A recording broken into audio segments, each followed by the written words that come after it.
اور قبول کرنے والا ہے توبہ کا، شدید العقاب، سخت سزا والا ہے، ذی الطول، وسیع انعام والا ہے، لا الہ الا ہو، نہیں کوئی الہ سوا اس کے، الیہ المصیر، اسی ہی کی طرف لوٹنا ہے۔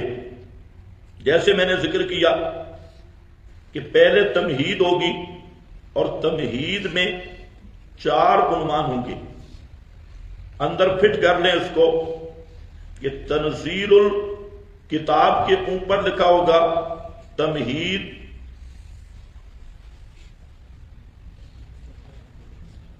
آپ نے نہیں پڑھنا، تمہید مشتمل بر 4 عنوانات، جہاں سے تمہید شروع ہو رہی ہے 4 عنوانات، اور پھر دوسری عبارت آپ کے پاس ہوگی عنوان اول، تمہید عنوان اول، یہ کہاں ہے؟ تنزیل الکتاب کے نیچے، یہ عنوان ہے الیہ المصیر تک۔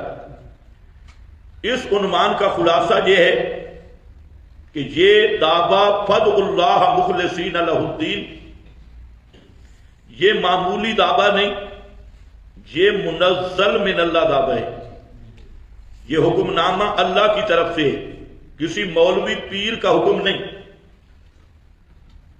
کسی اور کی بات نہیں۔ تو اس سے مقصود ہے کہ یہ حکم نامہ اللہ کی طرف سے ہے، جو العزیز بھی ہے العلیم بھی ہے، اس لیے اس کو مانو۔ یہ پہلا عنوان ہے۔ دوسرا عنوان ہے وما یجادل، سے عنوان ثانی، یہ جہاں سے لے کر وہ آگے تک جا رہا ہے اصحاب النار تک، آیت نمبر 6۔ اس دوسرے عنوان کا خلاصہ یہ ہے کہ یہ مسئلہ فدع اللہ مخلصین لہ الدین، یہ عنوان بالکل صاف شفاف واضح ہے، ادلہ فطریہ عقلیہ سب سے ثابت ہے، فطری مسئلہ ہے اور صاف شفاف بیان ہے۔ اس کا جو انکار کرتا ہے وہ ضدی ہے، ضد کی وجہ سے انکار کر رہا ہے، ورنہ دل اس کا بھی بوجھ گیا ہے کہ مسئلہ حق ہے۔ تو اس مسئلے کا انکار کرنا وہ ضد کی وجہ سے ہے، مسئلہ بالکل صاف ہے، اس میں کوئی خفا نہیں۔ تیسرا عنوان ہے الذین یحملون العرش، یہاں سے لے کر وہ آیت نمبر 9 تک۔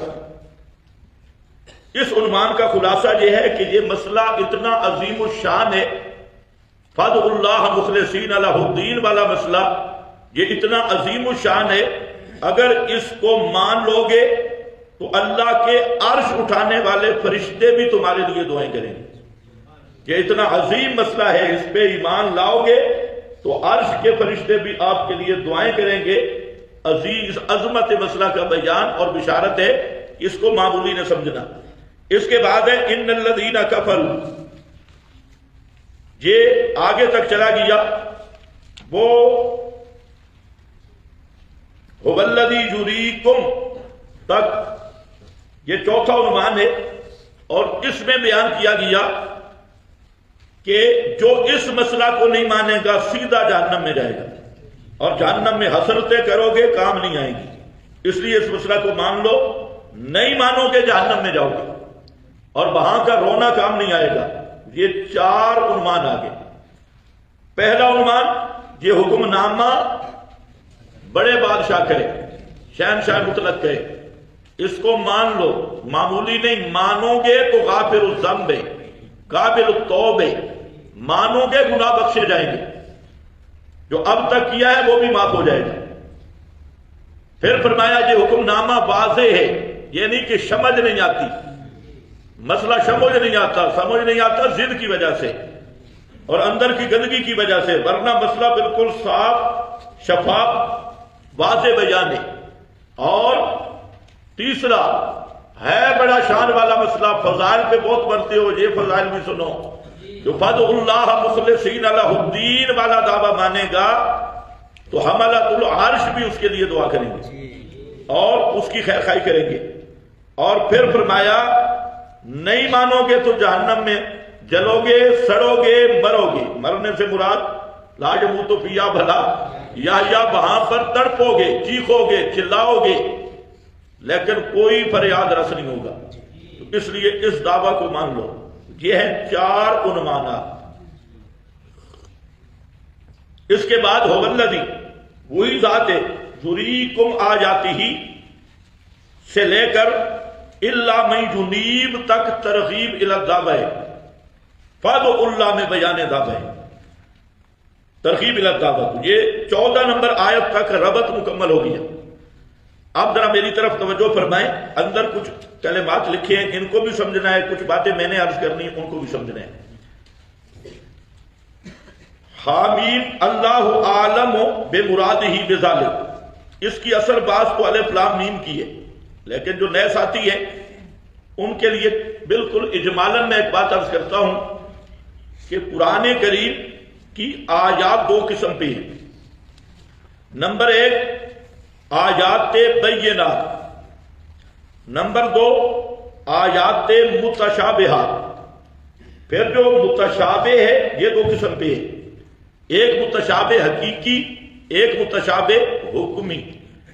متشابہ حقیقی پھر 2 قسم پر ہے، ایک وہ متشابہ حقیقی کہ معنی بھی معلوم نہیں، مراد بھی معلوم نہیں، غیر معلوم المعنی غیر معلوم المراد، اس کا معنی بھی معلوم نہیں اور مراد بھی معلوم نہیں۔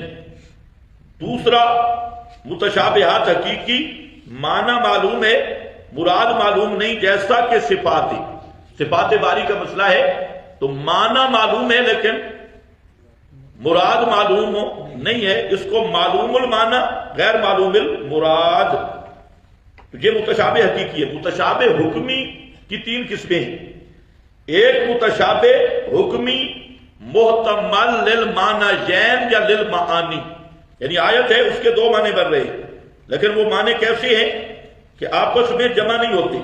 ایک تو کسی آیت میں متعدد توجیہات ہیں، تو علامہ خفاجی نے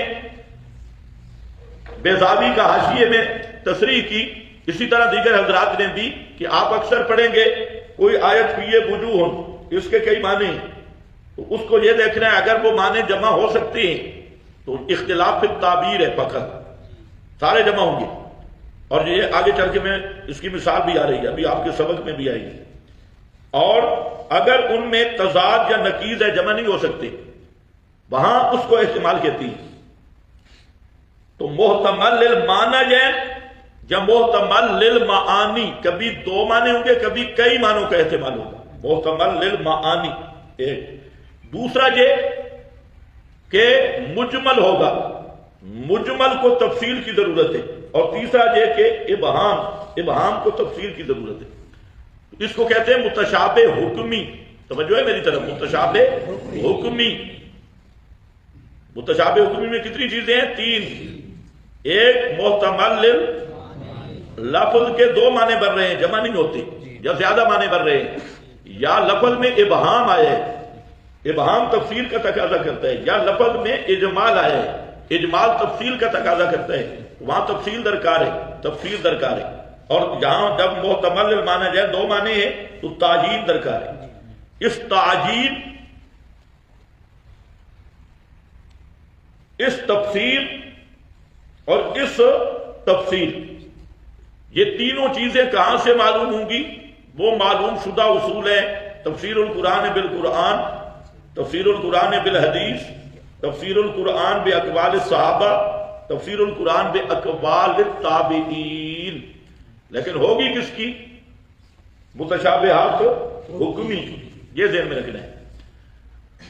دوسرا ذرا سمجھے، جو آیات بینات ہیں، یہ اکثر قرآن انہی پہ مشتمل ہے، اسی لیے قرآن کی آیات کی صفات میں آپ پڑھتے ہیں بینات، مبین کا لفظ آئے گا، بینات کا لفظ آئے گا، تو وہ اسی اعتبار سے ہے، اور یہ بہت زیادہ ہے۔ عقائد جتنے ہیں، اصول جتنے ہیں، وہ سب آیات بینات، اور انہی آیات بینات کو ہم کہتے ہیں قطعی الدلالت، قطعی الدلالت، جن کی معنی پہ دلالت واضح ہے، ظاہر ظہور ہے، کوئی خفا نہیں ہے، وہ الآیات البینات واضح واضح آیات، اور یہ جو ضابطہ ہے نا کہ عقیدہ قطعی الدلالت آیت سے ثابت ہوگا، وہ اسی لیے ہے کہ یہ محکمات ہیں اور یہی ہن ام الکتاب، یہی اصل کتاب ہے، ام الکتاب ان کو کہا گیا، اور عقائد اور واضح احکام کا دار و مدار وہ یہی ہے۔ اور کیا ہے؟ آیات البینات۔ اچھا، جو آیات بینات ہے انہی کا دوسرا نام محکمات ہے، اور ان کی تفسیر نہیں ہوتی، یہ بات ذہن میں رکھ لینا، یہ محتاج تفسیر نہیں ہے۔ ان کی مثال سورج کی ہے۔ اب کوئی پاگل اٹھے اور سورج کو دیکھنے کے لیے لائٹ جلائے، اس کی لائٹ کی روشنی نیچے رہ جائے گی، وہ روشنی غالب ہے۔ ان کی مثال سورج کی روشنی کی ہے، اس کے تفسیر ہوتی نہیں۔ اور یہ میری بات نہیں، یہ امام اعظم امام ابو حنیفہ رحمۃ اللہ تعالی علیہ کا، جو آپ نے ساری کتابوں میں پڑھی ہے، ماشاءاللہ حافظ بیٹھے ہیں، آج سمجھ بھی لو، شاشی سے لے کے اصول سرخسی بلدوی تک آپ نے ایک بات پڑھی ہوئی ہے کہ خاص کتاب اللہ کا بیان بے نفس ہی ہوتا ہے، وہ بیان کا محتاج نہیں ہوتا۔ پڑھتے ہو یا نہیں پڑھتے؟ اور بولو ہے ویسے تعجب کی بات، یہ سارے مولوی ان کتابوں سے گزر کے، اوپر والی کا تو پتہ نہیں ہے، نیچے والی سے گزر کے جاتے ہیں۔ اصول شاشی ہر مدرسے میں پڑھتے ہیں، نوانوار، اسامی، توضیح، وطلوی، اور یہ تو پڑھتے ہیں نا بھائی، تو یہ بڑے ہو کے کیوں بے ایمان بن جاتے ہیں؟ یہی کتابیں کیوں نہیں آتی؟ مدرسین بنے ہیں، پتہ نہیں ہے، وہ اس لیے کہ سمجھی نہیں ہوتی۔ یہ بہت ساری چیزیں ہیں کہ یہ تو عام طالب علم جانتے ہیں جو جہاں پڑھتے رہے، آپ کا تو پتہ نہیں، عام طالب علموں کو پتہ ہے کہ خاص بیان بے نفس ہی ہے۔ خبر باعث اس کی تفسیر نہیں، وہ محتاج تفسیر ہے ہی نہیں، خبر باعث سے تفسیر ہوگی نہیں، تنسیخ بن جائے گی، اس کی تفسیر نہیں ہوتی، تنسیخ ہوتی ہے۔ سمجھ رہے ہو میری بات؟ نسخ ہو جائے گا، اور خبر باعث ظنی ہے، کتاب اللہ کا خاص قطعی ہے۔ یا اللہ خیر، انکار حدیث کا فتویٰ خدا کے لیے نہ لگا، یہ تمہاری کتابوں میں خاص کتاب اللہ قطعی ہے، خبر باعث ظنی ہے، اور ظنی سے قطعی کی تنسیخ نہیں ہوتی، ناسخ منسوخ قوت میں برابر ہونا چاہیے، اور یہ بیان بے نفس ہی ہے۔ امام نے بینات سے لیا ہے، یہ جو غیر مقلد ہیں بالکل عمریے، ان کو ذرا بھی پتہ نہیں چلتا، وہ اعتراض کرتے ہیں تو یہ وہ آیات ہیں جو محتاج بیان ہیں ہی نہیں، محتاج تفسیر ہے ہی نہیں۔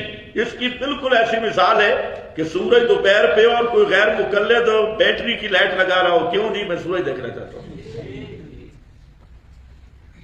اس کو دنیا پاگل کہے گی، ہم غیر مقلد کہیں، فرق اتنا ہے۔ توجہ ہے؟ ہاں۔ دوسرا متشابہات حقیقی، ان کی تفسیر ممکن ہی نہیں ہے، سمجھ رہے ہو میری بات؟ ان کی بھی ممکن نہیں ہے۔ دلیل کیا ہے؟ وَمَا يَعْلَمُ تَأْوِيلَهُ إِلَّا اللَّهُ، اسی طرح ہے وَمَا يَعْلَمُ تَأْوِيلَهُ إِلَّا اللَّهُ وَالرَّسُولُ۔ نہیں جی، اچھا، وَمَا يَعْلَمُ تَأْوِيلَهُ إِلَّا اللَّهُ، اس کا تعویل حقیقی معنی صرف اللہ ہی جانتا ہے۔ استأثر اللہ بعلمہ، ابو بکر صدیق رضی اللہ تعالیٰ عنہ، حضرت فاروق اعظم، حضرت عثمان، بڑے بڑے صحابہ، آپ کے پاس فرقان کے شروع میں حوالے موجود ہیں الف لام میم پہ، سب فرماتے ہیں استأثر اللہ بعلمہ، ان حروف مقطعات کا جو حقیقی علم ہے اللہ نے اپنے ساتھ خاص کر دیا۔ استأثر اللہ، یہ جو نوانوار وغیرہ میں لکھا ہے اللہ اور رسول کے راز ہیں، تو یہ مسئلہ بھی راز ہے، یہ راز یہ جو بغیر کسی دلیل کے اور خلاف دلیل وما یعلم تأویلہ الا اللہ۔ چلو اس کی بات بھی آ جائے گی۔ جو متشابہات حکمی ہیں ان کی تفسیر یہ قابل تفسیر ہے، تفسیر انہی کی ہوتی ہے، اور وہ تین قسمیں میں نے بتا دی ہیں، ان کی ہم تفسیر کریں گے، تفسیر کا ماخذ بھی بتا دیا۔ تو آپ کیا سمجھے کہ بینات جو اکثر آیات قرآنیہ ہیں وہ محتاج تفسیر نہیں ہیں، متشابہات حقیقی کی تفسیر ممکن نہیں ہے، اور تفسیر کس کی ہوگی؟ متشابہات حکمی کی۔ اب ہاں جو آپ علماء بیٹھے ہیں ان سے بات کر رہا ہوں کہ سورہ آل عمران میں جہاں محکمات اور متشابہات کی بات آئی ہے تو وہاں پر ایک بات چلتی ہے کہ الا اللہ پہ وقف کرنا لازم ہے یا نہیں، اور اس کو یوں بیان کر دیا جاتا ہے، احناف اور شوافی کا اختلاف یہ اس طرح بات نہیں ہے کہ اگر متشابہات سے مراد متشابہات حقیقی لیے جائیں تو الا اللہ پہ وقف کرنا لازم اور واجب ہے، اور اگر متشابہات سے مراد حکمی لیے جائیں تو کوئی مسئلہ نہیں، الا اللہ کے ساتھ برات سے خون بھی ملا لو، وہ متشابہات حکمی ہیں۔ تو فرق متشابہات سے مراد کیا ہے؟ اسی سے بعض اہل زیغ نے، اہل غلو نے، انہوں نے چند حوالے لیے کہ قیامت کب آئے گی، کہتے ہیں یہ متشابہات سے، قیامت کب آئے گی یہ کیا ہے؟ متشابہات سے، اور پھر کہا کہ متشابہات اللہ جانتا ہے، والراسخون فی العلم، تو پتہ چلا نبی پاک کو قیامت کا علم معلوم ہے، حالانکہ ان کو یہ نہیں پتا کہ 17 آیات میں تصریح موجود ہے کہ یسألونک عن الساعۃ ایان مرساها فقل انما علمها عند ربی، وہ آیات کدھر جائیں گی؟ تو یہ سغرا کبرا ملانا ہے، ادھر انہوں نے سغرا ملا لیا، فلاں فلاں بزرگ نے لکھا ہے علم قیامت کا متشابہات سے ہے، اور ملا جیون نے لکھا متشابہات اللہ رسول کے راز ہیں، اور علماء نے یہ بیان کیا کیونکہ اگر معنی نہ بتائے تو پھر ایسے ہے جیسے پشتو والا اردو والے سے کلام کر رہا ہے اور فلانا کر رہا ہے، یہ تمہاری بنائی ہوئی باتیں ہیں، ذرا قرآن سے پوچھو وما یعلم تاویلہ الا اللہ، تو وہاں الا اللہ کے ساتھ بر رسول نہیں ہے، سمجھ گئے میری بات؟ تو وہ اللہ ہی جانتا ہے۔ تو جن حضرات نے کہا نا قیامت متشابہات میں ہے تو وہ متشابہات حقیقی ہیں، وقوع قیامت سے پہلے قیامت کی گھڑی کو اللہ نے استاثر اللہ بعلمہ لم یطلع علیہا ملکا مقربا ولا نبیا مرسلا، اللہ نے اطلاع نہیں۔ چلو یہ میں نے مضمون بیان، اس پر بڑے مسائل ہیں، یہ باب العلم ہے جو میں نے بات کی، اگر آپ کو آ گئی تو میں نے کیا کہا؟ متشابہات حقیقی ہوں تو الا اللہ پہ وقف واجب ہے، حکمی ہوں تو پھر واجب نہیں، پھر والراسخون کو بھی پیچھے ملا دو، کوئی مسئلہ نہیں۔ تو یہ جو حامیم ہے یہ متشابہات سے ہے یا بینات سے؟ یہ متشابہات سے، اوپر مقطعات ہیں، اور متشابہات کی کون سی قسم ہے؟ حقیقی، متشابہات حقیقی۔ پھر متشابہات حقیقی کی پہلی قسم ہے معنی بھی معلوم نہیں، مراد بھی معلوم نہیں، غیر معلوم المعنی بل مراد، بس اس کو یاد کر لو، یہ بات آئندہ نہیں ہوگی، یہ بات جہاں ہوگی جو سمجھ گیا من حفظہ قد حفظہ من نسیہ۔ دیکھو بھئی حامی، اس کے بعد ہے تنزیل الکتاب من اللہ، قرآن کریم کے نزول کے بارے میں تو لفظ قرآن میں موجود ہے، باب تفعیل سے بھی باب افعال سے بھی۔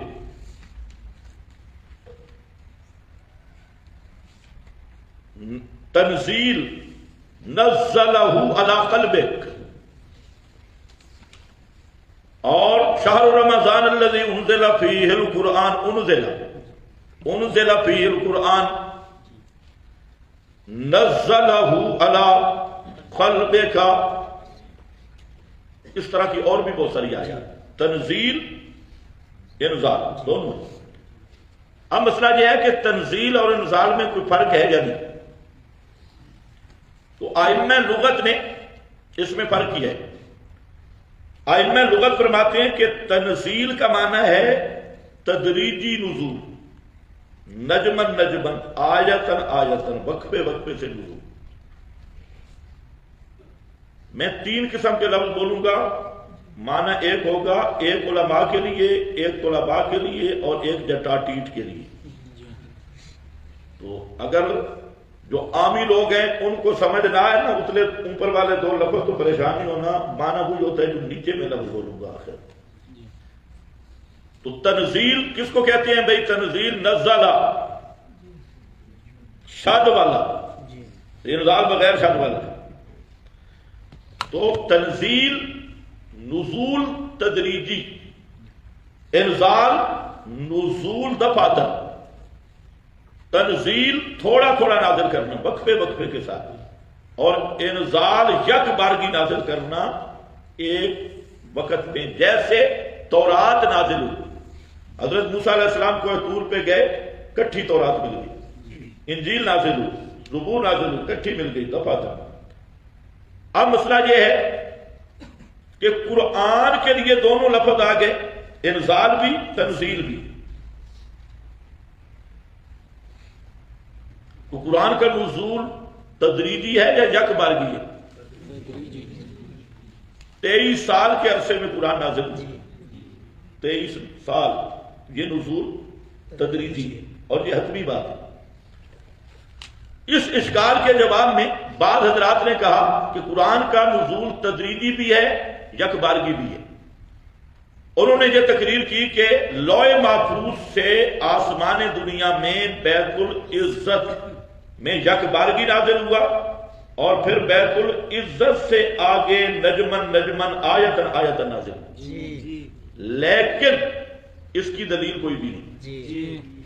اتنی بڑی بات کرنا کہ پہلے قرآن آسمان دنیا میں کوئی بیت العزت میں نازل ہوا، پھر آپ پر نازل ہوا، کہ یہ بڑا دعویٰ ہے، اس کے لیے بڑی دلیل درکار ہے۔ اس بڑا دعویٰ بلا دلیل ہے، بعض اقوال ملیں گے، اقوال دلیل نہیں ہوتے۔ دعویٰ بڑا ہے، مجھے صرف اقوال سے اور اس دعوے کی ضرورت پیش آئی کہ تنزیل اور انزال میں تطبیق کیسے ہوگی، تو یہ ایک راستہ نکالا گیا۔ لیکن یاد رکھو، پہلے تو بیت العزت کو ثابت کرنا پڑے گا، پھر لوح محفوظ سے قرآن کا یک بارگی نزول بیت العزت میں ثابت کرنا پڑے گا، پھر بیت العزت سے آپ تک نزول تدریجی ثابت کرنا پڑے گا۔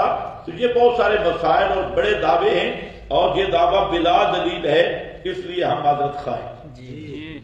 اس دعوے پہ کوئی دلیل موجود نہیں ہے۔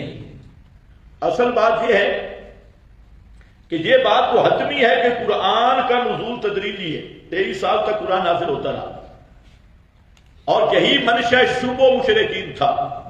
اللہ تعالیٰ نے جہاں مشرکین کے شبہ کو ذکر کیا، وہاں ان کا منشا یہی بیان کیا کہ وہ یہی کہتے کہ قرآن جملۃ واحدہ کیوں نہیں آیا، یک بارگی نازل کیوں نہیں ہوا۔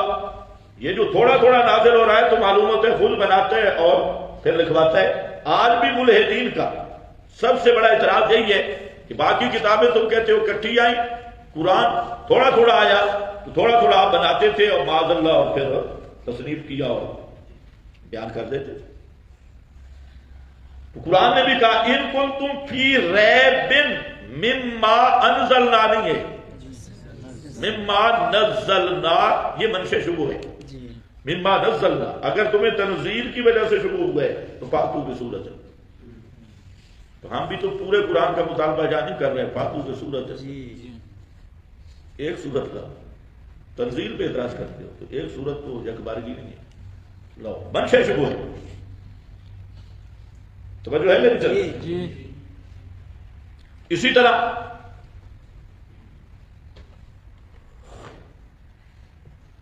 تنزیل کی حکمتیں آئیں گی اپنے مقام پہ کہ اللہ تعالیٰ خود فرمائیں گے کہ تنزیل کا ایک حکمت ہے کہ تیرا دل تکڑا رہے، ادھر آپ پریشان ہوتے ہیں، اوپر سے آیت آتی ہے تو دل اور مضبوط ہو جاتا ہے، تسلی آتی ہے۔ اور بھی اس کی بڑی حکمتیں، وہ حکم ہے۔ بہرحال جواب یہ ہے کہ تنزیل نزول تدریجی، انزال نزول یک بارگی، یہ فروق لغویہ ہیں، اور فروق لغویہ فی نفس ہی لغت میں کیے جاتے ہیں۔ قرآن پاک یا کلام میں ان فروق کا اعتبار نہیں ہوتا، وہاں سے آگ کا اعتبار ہوتا ہے۔ یہ ضابطہ بھی آ گیا، یہ جو فروق لغویہ ہیں، اکثر لوگ جو شروع ہوتے ہیں اس لفظ کا کیا فرق ہے، بھلا لغت سے پیش کرتے ہیں، تو فروق لغویہ لغت میں اور چیز ہے۔ قرآن کی ایک شان اعجاز یہ بھی ہے کہ قرآن نے کلمات وہ ذکر کیے جو عرب میں معروف تھے، لیکن ایسے نسق میں لایا جو ان میں غیر معروف تھا۔ کلمات وہی ہے لیکن ترتیب اور نسق ایسا تھا کہ وہ خود حیران تھے، حالانکہ حیرانگی کی وجہ کیا تھی کہ کلام تو ان کا تھا عربی، تو قرآن بھی عربی میں ہے، تو پشتو بولے تو اس میں کون سی حیرانگی ہے؟ لیکن قرآن کا نظم اور نسق اور ترتیب ان الفاظ کو اس انداز میں پیش کیا گیا کہ وہ خود حیران بھی ہوتے اور لذت بھی حاصل کرتے تھے، تلذذ بھی حاصل کرتے تھے۔ خیر بہرحال نزول قرآن انزال تنزیل کے معنی میں استعمال ہوتا ہے، تنزیل انزال کے معنی میں استعمال ہوتی ہے، انزلہ کا معنی بھی نزلہ ہے اور نزلہ کا معنی بھی انزلہ ہے، لہذا اس میں کوئی جھگڑے والی بات نہیں ہے۔ آپ کو میری بات سمجھ آ گئی؟ جی۔ اس کے بعد ہے الکتاب۔ الکتاب کا الف لام، اس میں 3 اطوار ہیں۔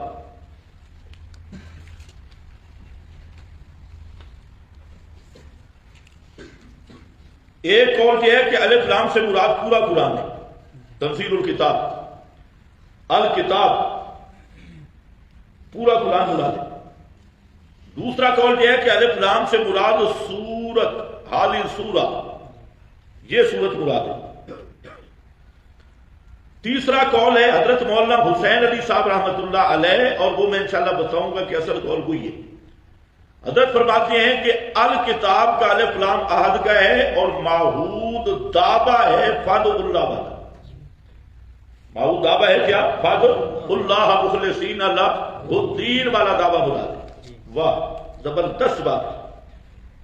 تو ایک الکتاب سے مراد پورا قرآن، دوسرا الف لام سے مراد حاضر سورہ، اور تیسرا دعویٰ فادع اللہ مخلصین اللہ الدین۔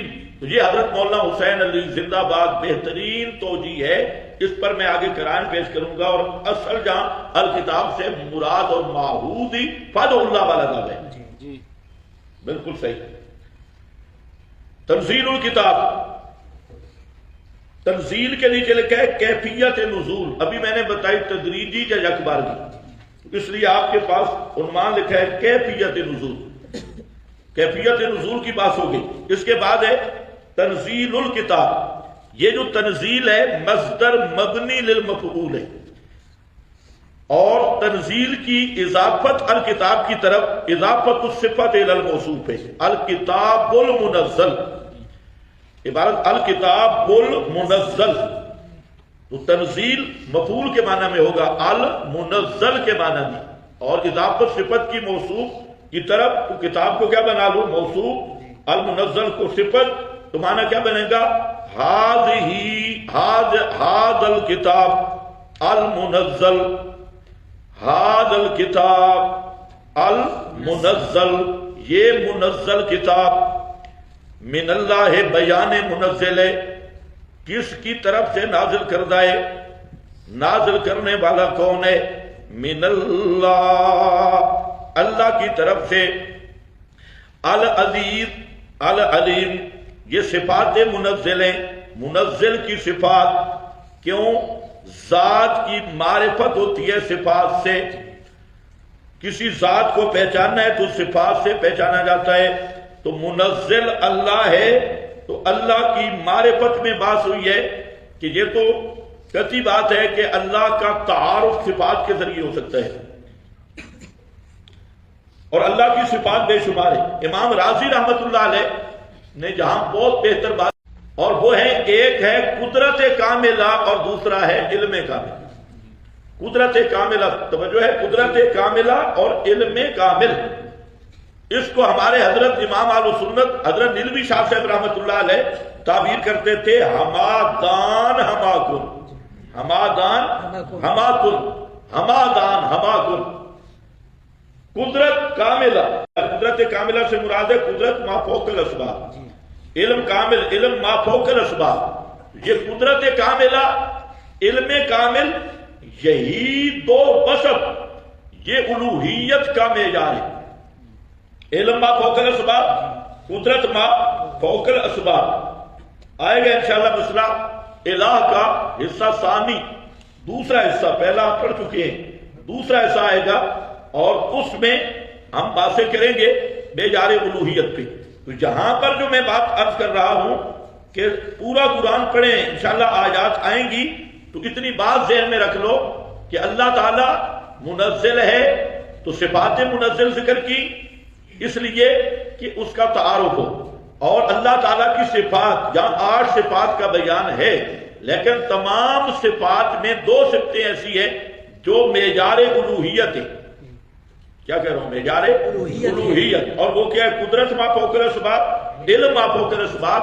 تو اللہ تعالیٰ نے 2 صفتیں جہاں خاص کر العزیز العلیم. العزیز کس کو کہتے ہیں؟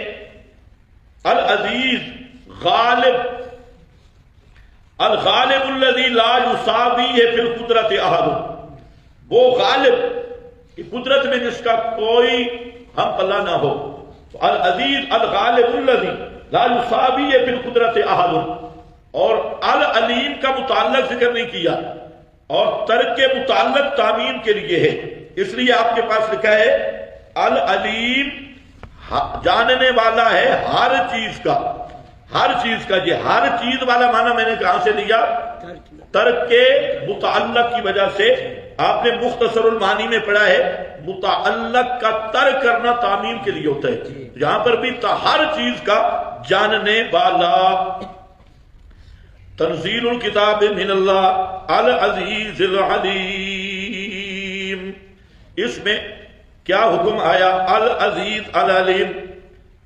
کلام کا اور فائدہ سنو، کلام کا شان اور مقام متکلم کے شان اور مقام سے معلوم ہوتا ہے. متکلم جتنا اونچا ہوگا کلام اتنی اونچی ہوگی. متکلم جتنا عظیم ہوگا کلام اتنی عظیم ہوگی. یہ ضابطہ کبھی نہیں پڑھا. متکلم کی عظمت سے کلام کی عظمت ظاہر ہوتی ہے. یہاں اسی لیے فرمایا گیا کہ متکلم کون ہے؟ اللہ، جو العزیز بھی ہے العلیم بھی ہے. وہ سزا دینے پہ آئے تو کوئی دم نہیں پا سکتا. یہ تو مولویوں نے بنایا ہے نا، خدا جس کو چاہے پکڑے چھڑا لے. محمد کا پکڑا چھڑا کوئی نہیں سکتا. اور کوئی کہتا ہے میرا پیر چھڑا لے گا فلاں. فرمایا الغالب الذی العزیز کا حکم نامہ ہے. یہ معمولی حکم نامہ نہیں. فضل اللہ، وہ سزا دینے پہ قادر ہے، پکڑے تو چھڑا کوئی بھی نہیں سکتا. اور العلیم دلوں کے رازوں کو بھی جانتا ہے، سب کچھ جاننے والا ہے. اس عظیم بادشاہ کا حکم نامہ ہے. اس کو مانو. اور سنو، متکلم کا اثر ہوتا ہے کلام میں. متکلم العزیز ہے العلیم ہے، اس کا کلام الکتاب ہے. تو کتاب بھی کیا ہوگی؟ عزیز ہوگی. کتاب بھی کیا ہوگی؟ عزیز ہوگی. پتہ نہیں تمہیں سمجھے بھی ہوگی. متکلم کا اثر ہوتا ہے کتاب میں. متکلم عزیز تو کتاب بھی عزیز. بھائی صفت ہے نا، صفت ہے. کلام اللہ اللہ کی صفت ہے. اسی لیے قرآن میں آیا کتاب عزیز ہے. نکالو ذرا. لا یاتیہ الباطل.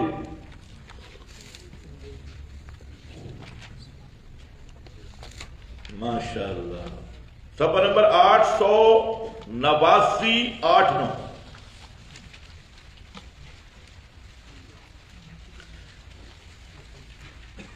سورت حامیم سجدہ آیت نمبر 41.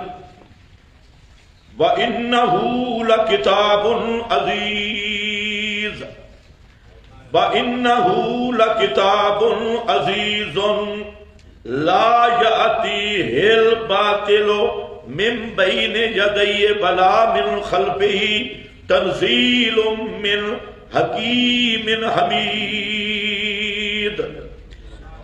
انہو لکتاب عزیز. کیا معنی عزیز کا؟ عزیز کا معنی کیا ہے؟ غالب، جس کے برابر کوئی بھی نہ ہو. جس کے برابر کوئی بھی نہ ہو. آج ملا کو بخار ہو جاتا ہے، ایک لفظ بولا جائے قرآن روایتوں پہ بھی حاکم ہے، ساری کتابوں پہ حاکم کتاب قرآن ہے. عزیز کا کیا معنی ہے؟ غالب. تو پھر غالب قرآن ہوگا یا کوئی اور کتاب ہے؟ قرآن ہی ہوگا. اتنی موٹی سی بات نہیں سمجھ آتی. یہ تو گدا ریڈی والے کو بھی سمجھ آ جائے گی. انہ لکتاب عزیز، کیونکہ منزل العزیز ہے، العلیم ہے، تو کتاب بھی کیا ہے؟ عزیز، منزل مجید ہے. انکا انتا، انکا حمید مجید، انہو حمید مجید، بل ہوا قرآن مجید، بل ہوا قرآن مجید. کلام بھی مجید ہے. مجید کا معنی ہوتا ہے بڑا بزرگ، بڑی بزرگی والا. لوگ کہتے ہیں کہ بزرگوں کو نہیں مانتے. ہمارے پاس وہ بزرگ ہے جو بزرگ گھر بزرگ ہے. تم نے ذلی قرآن بنائے ہوئے ہیں، بروزی قرآن. مرزے نے ذلی نبی بننے کا دعویٰ کر دیا، ذلی اور بروزی نبی. اس نے ذلی بروزی نبوت، اور آج کا ملا وہ بروزی قرآن بنا کے پھرتا ہے. اپنے اپنے بزرگوں کے اقوال کیا ہے؟ بروزی ذلی قرآن ہے. یہ ذلی قرآن اور بروزی قرآن ہے. بے ایمانہ، اتنی بھی تجھے سمجھ نہیں آتی. انہ لکتاب عزیز مہیمن علیہ. مہیمن کا تو معنی ابن کثیر نے کیا حاکمن علی الکتب. ساری کتابوں پہ حاکم کتاب قرآن ہے. تو اللہ کی شان ہے المہیمن، المومن المہیمن. اور کتاب کا لفظ بھی آیا مہیمنن علیہ، کنٹرول کرنے والی کتاب. اللہ کا متکلم کی شان ہے الحی القیوم، اور کلام کی شان ہے قیمن. ذہن میں آ گیا سورۃ الکاف. لم یجعل لہ عوجا قیمن. متکلم قیوم ہے اور کلام قیم ہے. قیم کا کیا؟ قیوم ساری کائنات کو تھامنے والا، اور قیم حاکمن علی الکتب کلھا، ساری کتابوں پہ حاکم کلام. ساری کتابیں محکوم ہیں اور قرآن حاکم ہے. یہ کوئی چڑھنے والی بات نہیں. تو غیر مقلد کو کیوں بوزیر ہو جاتی؟ بات تو اتنی ہے. روایات پہ بھی قرآن حاکم ہے، بے شک. بخاری اور مسلم پہ بھی قرآن حاکم ہے، بے شک. کچھ صوفی پریشان.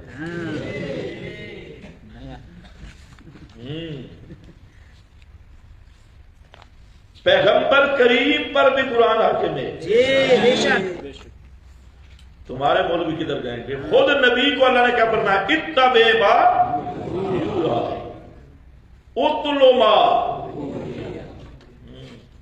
ما یکون لی ان ابدلہ من تلقاء نفسی.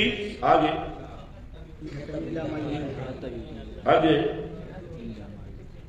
انی اخاف ان عصیت ربی عذابا. خود پیغمبر بھی محکوم ہے، قرآن پیغمبر پہ بھی حاکم ہے. کمال تو مولوی کہے کہ راویوں کو قرآن پہ حاکم مانتا ہے، بے ایمان. اور پھر تعجب ہے کہ لوگ اسے مسلمان سمجھتے ہیں کہ جو راویوں کو قرآن پہ حاکم مانے. خود صاحب الحدیث، خود محمد مصطفیٰ صلی اللہ علیہ وسلم وہ محکوم ہے، اور قرآن ان کا بھی مرشد اور ان پر بھی حاکم ہے. خیر، درمیان میں ایک بات آ گئی. چلو، کئی طالب علم جاتے ہیں خطابتیں سیکھنے کے لیے، تھوڑا خطابتیں سجے بھجے کھبے، اور وہ بھی کوئی کدھر کی کوئی کدھر کی. وہ خطیب بھی بنو تو کسی چاندے بنو. ہاں چلو آ گیا. میں نے عرض یہ کیا کہ متکلم کا اثر ہوتا ہے کلام میں، اور کلام کی عظمت ہوتی ہے متکلم سے. کلام الملوک ملوک الکلام، بادشاہ کا کلام کلاموں کا بادشاہ ہوتا ہے، کلاموں کا بادشاہ. اور بادشاہ وہی ہوتا ہے جو تابع ہو. تو پھر تو زرداری ہوا بادشاہ تو صدر زرداری میری بیماری. عزیز لا یاتیہ الباطل من بین یدیہ ولا من خلفہ. آگے چلے گی.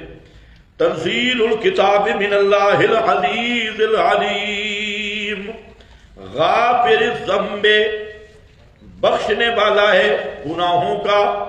الذنب غافر الذنب مسئلہ مان لو گناہ بخشے جائیں گے. قابل التوبے شرک سے توبہ کر لو قبول کر لے گا. قابل قبول کرنے والا ہے توبہ کا. شدید العقاب سخت سزا والا ہے. نہ مانا تو سخت سزا ملے گی. ضد طول طول کے دو معنی.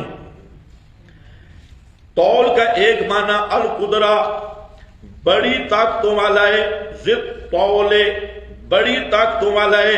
اور دوسرا الطول کا معنی الانعام الواسع وسیع فضل والا ہے وسیع انعام والا ہے. ضد طول لا الہ الا ہو نہیں کوئی الہ سوا اس کے. الیہ المصیر اسی ہی کی طرف جانا ہے. دو فائدے سمجھنے ہیں. نمبر ایک غافر الذنب اندر دیکھو. غافر الذنب قابل التوب شدید العقاب. اللہ تعالیٰ کی صفات دو قسم پہ ہیں. ایک صفات جمالیہ دوسرا صفات جلالیہ. صفات جمالیہ وہ ہیں جس میں اللہ کی رحمت کا تذکرہ ہے انعام کا تذکرہ ہے اکرام کا تذکرہ ہے نعمتوں کے عطا کرنے کا تذکرہ ہے. یہ صفات جمالیہ ہے. دوسری صفات جلالیہ ہے. صفات جلالیہ وہ صفات ہیں جن میں اللہ تعالیٰ کے انتقام کا تذکرہ ہے سزا دینے کا تذکرہ ہے اور عذاب دینے کا تذکرہ ہے. وہ صفات جلالیہ ہیں. آدمی جو ہے نا یہ طبیعتیں بھی دو قسم کی ہوتی ہیں. بعض وہ ہوتے ہیں کہ جن کا ڈنڈا مرشد ہوتا ہے ڈنڈے کے بغیر بالکل نہیں چلیں گے. اور بعض آپ جیسے بزرگ ہوتے ہیں وہ پیار کو مانتے ہیں ڈنڈے کو نہیں مانتے. وہ پیار کو مرشد مانتے ہیں. بعض طبیعتیں ڈنڈے کے بغیر ان کا گزارا نہیں ہوتا. تو یہ ایک فرق ہے طبیعتوں میں بھی. تو اللہ تعالیٰ نے اپنی دونوں قسم کی صفات قرآن میں ذکر کی. جمالیہ بھی جلالیہ بھی. اور پیار سے ماننے والے وہ بھی مان جائیں اور ڈنڈا مرشد ماننے والے وہ بھی مان جائیں. کیونکہ اللہ تعالیٰ کی جمال اور جلال کا مظہر بنایا گیا کائنات کو اور اسی کا نتیجہ جنت ہے وہاں جمال کا ظہور ہوگا. اسی کا نتیجہ جہنم ہے وہاں جلال کا ظہور ہوگا. اور انسان کہ مقصد تخلیق توحید ہے. توحید کی معرفت صفات پہ ہے تو اللہ نے صفات جمالیہ کو بھی ذکر کیا صفات جلالیہ کو بھی ذکر کیا. اب نیچے دیکھنا ہے اندر کہ صفات جمالیہ کون سی ہے صفات جلالیہ کون سی ہے. تو اندر اگر آپ دیکھیں تو یہاں لفظ آ رہا ہے غافر الذنب. کون سی صفت ہے؟ اونچا بولنا ہوگا شاید. او بنگلہ دیش والے بھی بولے پیچھے. غافر الذنب کون سی؟ صفت جمالیہ. قابل التوبے صفت جمالیہ. شدید العقاب یہ صفت جلالیہ. ضد طول صفت جمالیہ.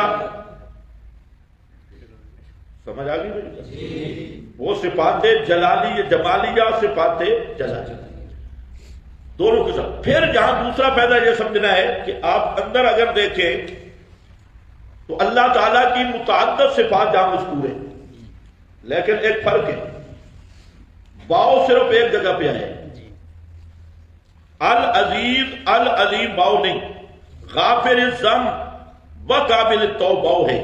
شدید العقاب ضد طول واو نہیں. لا الہ الا ہو یہ بھی صفت ہے انشاءاللہ آگے میں ذکر کرتا ہوں واو نہیں. اور الیہ المصیر یہ بھی صفت ہے واو نہیں. تو واو ایک مقام پہ آیا ہے باقی کسی مقام پہ نہیں.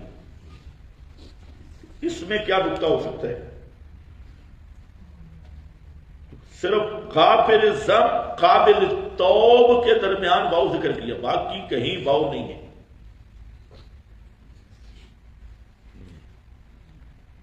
اس میں ایک بہترین نکتہ کا بیان ہے ذرا سمجھو. بعض جو روشن خیال فرقے ہیں بلکہ چبل فرقے روشن خیال ہے بالکل چبل فرقے جن میں معتزلہ اور خوارج، یہ معروف فرقے ہیں۔ عام کتب عقائد پہ اور میں آپ کو ملے گا کہ معتزلہ، خوارج یہ پہلے فرقے ہیں، حالانکہ یہ بات صحیح نہیں ہے۔ اس امت میں ضلالت اور گمراہی کا یاد رکھ لو، جو اصل گٹر ہے وہ رافضیت ہے، جی بے شک باقی سارے فرقے بعد کی پیدا ہے۔ اور دوسری بات یاد رکھ لو، جتنے فرقے باطلہ ہیں ان سب کا مواد سبائیت کے گٹر سے فراہم ہوا۔ کتنی باتیں میں کر رہا ہوں؟ دو۔ ان دو باتوں کو آپ پوری زندگی میں آزمائیں۔ ایک بات میں یہ کر رہا ہوں کہ سب سے پہلا انتشار افتراء کس فرقہ نے پیدا کیا؟ فرقہ سبائیہ۔ اور یہ جو فرقہ سبائیہ ہے یہ یہود اور مجوس کی کھچڑی ہے، دونوں کی مکسنگ ہے۔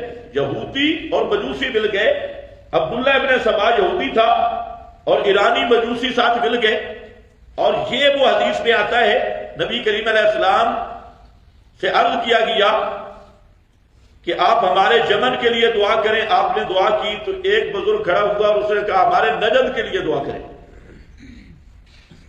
تو آپ نے یمن کے لیے پھر دعا کی، اللہم بارک فی یمننا، بار بار کی۔ اس نے جب اصرار کیا تو آپ نے فرمایا کہ جہاں تو زلازل ہوں گے، تو وہ نجد کیا تھا؟ جہاں جو رضا خانی ہے، قبوری فرقہ، تو وہ خواہ فٹ کرتے مواحدین پہ، حالانکہ میرے شیطان ہیں۔ ایک مولوی صاحب کہہ رہا تھا اپنے نجد کا معنی بھی بتا دیا، نحو المشرق، مشرق، تو میں نے کہا بریلی بھی مشرق میں، آپ نے مشرق کی طرف اشارہ کیا، تو ہم کہیں گے تم کہو گے دیوبند کی طرف کیا، ہم کہیں گے احمد رضا کی طرف کیا، کردار سے پتہ چل جائے۔ لیکن اصل بات یہ ہے کہ نجد یہ عراق کا ایریا ہے اور یہ یمامہ کا ایریا ہے، یہ سارا ایریا نجد ہے، اونچی جگہ، اور جو سب سے پہلا زلازل اور فتن کا مصدر ہے وہ یہ عراق ہے، اور یہاں سے وہ سبائی فتنہ اٹھا ہے، رافضیت یہاں سے اٹھی ہے، مسیلمہ کذاب یہاں سے اٹھا ہے، اور یہ وہ زلازل تھے جو آپ نے وحی سے مطلع کیا، اور انہی زلازل کے بارے میں، اور وہ ایسا زلزلہ تھا جس زلزلے کی ابتدا حضرت عثمان کے خلاف شروع ہوئی۔ ابن سبا کی تحریک بالکل آج کی موجودی تحریک تھی، اور جو پورے ایسے میں بات نہیں کر رہا، آپ خلافت ملوکیت پڑھ لیں اور عبداللہ ابن سبا کے اس وقت کے اعتراض پڑھ لیں، اگر کوئی فرق مل جائے تو مجھے بتانا، وہی اعتراض جو عبداللہ ابن سبا نے حضرت عثمان کے خلاف کیے، وہی اعتراض مودودی نے بھی حضرت عثمان پہ کیے، کوئی فرق بھی نہیں، خلافت ملوکیت بھری ہے۔ تو یہ پہلا وہ فتنہ تھا جس کے بارے میں متعدد احادیث ہیں، متعدد، اور ان کا حکم بھی نبی کریم علیہ السلام نے بتا دیا کہ ان اراد المنافقون، اگر منافق لوگ ارادہ کریں کہ آپ میری خلافت چھوڑ دیں، فلا تخلا، میری خلافت کو نہ چھوڑنا، اور کبھی آپ نے فرمایا کہ فتنہ اٹھے گا اور یہ آدمی ہے رجل یومئذ علی الحق، اس وقت حضرت عثمان حق پہ ہوگا، اور جو مقابل آنے والے ہیں وہ کیا ہوں گے؟ باطل پہ ہوں گے۔ تو یہ وہ زلازل نجد تھے، یہی عراق، یہی سبائیت جہاں سے نکلی۔ ابتداء سیاسی رنگ تھا، اندر میں خباثت مذہبی موجود تھی، اور یہ جو تکیہ شکیہ ہے یہ تکیہ حضرت علی سے کرتے تھے، اور ان سے ان پر اور بنے تھے، اندر اور بنے، اور یہی وہ خوارج ہیں۔ یہ خوارج نئے نہیں ہیں، یہی خوارج ہیں۔ یہ خوارج نام خارجی بن گیا جب صلح کے وقت جدا ہوئے، حروری بنے، لیکن وجود ان کا وہی ہے، ذہن ان کا وہی ہے، اور جب دیکھا کہ ہمارا کام گڑبڑ ہو گیا، صلح ہو گئی، تو وہ الگ ہو گئے، حرورا کہلائے، حروری کہلائے، حرورا مقام کی وجہ سے۔ تو بہرحال اس کے بعد جتنے باطل فرقے، میں کہتا ہوں آج اگر شیعہ راویوں کی روایتوں نکال دیں، خدا کی قسم ایک بھی باطل مذہب نہیں رہے۔ جی بے شک، جتنے قسم و رنگ برنگے ملتی ہے، ان کا دار و مدار کس پہ ہے؟ مواد کس کا ہے؟ سبائیت کا ہے، جی اسی مواد پہ گھوم رہے ہیں۔ تو اصل ان فرقوں کا گٹر بھی کیا ہے؟ رافضیت ہے۔ اس لیے رافضیت کو سمجھنا سب سے زیادہ ضروری ہے۔ جو رافضیت کو نہیں سمجھا وہ کسی چیز کو بھی نہیں سمجھا. اصل گٹر کا پتہ چلے نا تو کیڑوں کی شناخت ہوگی، تو یہ سارے اسی گٹر کے کیڑے ہیں مختلف موسموں کے. خیر آؤ، تو معتزلہ اور خوارج یہ دو فرقے تھے، ان کا اہل سنت کے ساتھ کئی مسائل میں اختلاف تھا. ان میں سے ایک بڑا مسئلہ یہ بھی تھا کہ معتزلہ اور خوارج کے نزدیک جو مرتکب کبیرہ کا بغیر توبہ کے مر جائے تو مخلد فی النار ہے، ہمیشہ جہنم میں رہے گا. خوارج کے نزدیک وہ کافر ہے، معتزلہ کے نزدیک منزلۃ بین المنزلتین. اہل سنت کا مذہب یہ ہے جو براہین اور ادلہ کی روشنی میں ہے کہ مباحث آدمی ہو، ایمان ہو، بغیر توبہ کے بھی مر جائے، جتنا بڑا گناہ گار بھی ہو، تو اس کی بخشش کے کئی چانس اور آپشن موجود ہیں. شفاعت الانبیاء، شفاعت الشافعین، انبیاء کرام، شہداء، ان حضرات کی شفاعت بھی ایک سبب ہے جہنم سے رہائی کا، لیکن ہے کس کے لیے؟ مباحث کے لیے، مشرک کے لیے نہیں. من لقی اللہ لا یشرک باللہ شیئا. پھر اللہ کی خاص رحمت بھی، یہ بھی اللہ تعالیٰ حدیث پاک میں ہے کہ اللہ رب العزت لبیں بھر کے جہنم سے نکالیں گے. اب اللہ کی لب کتنی بڑی ہے ہمیں نہیں پتا.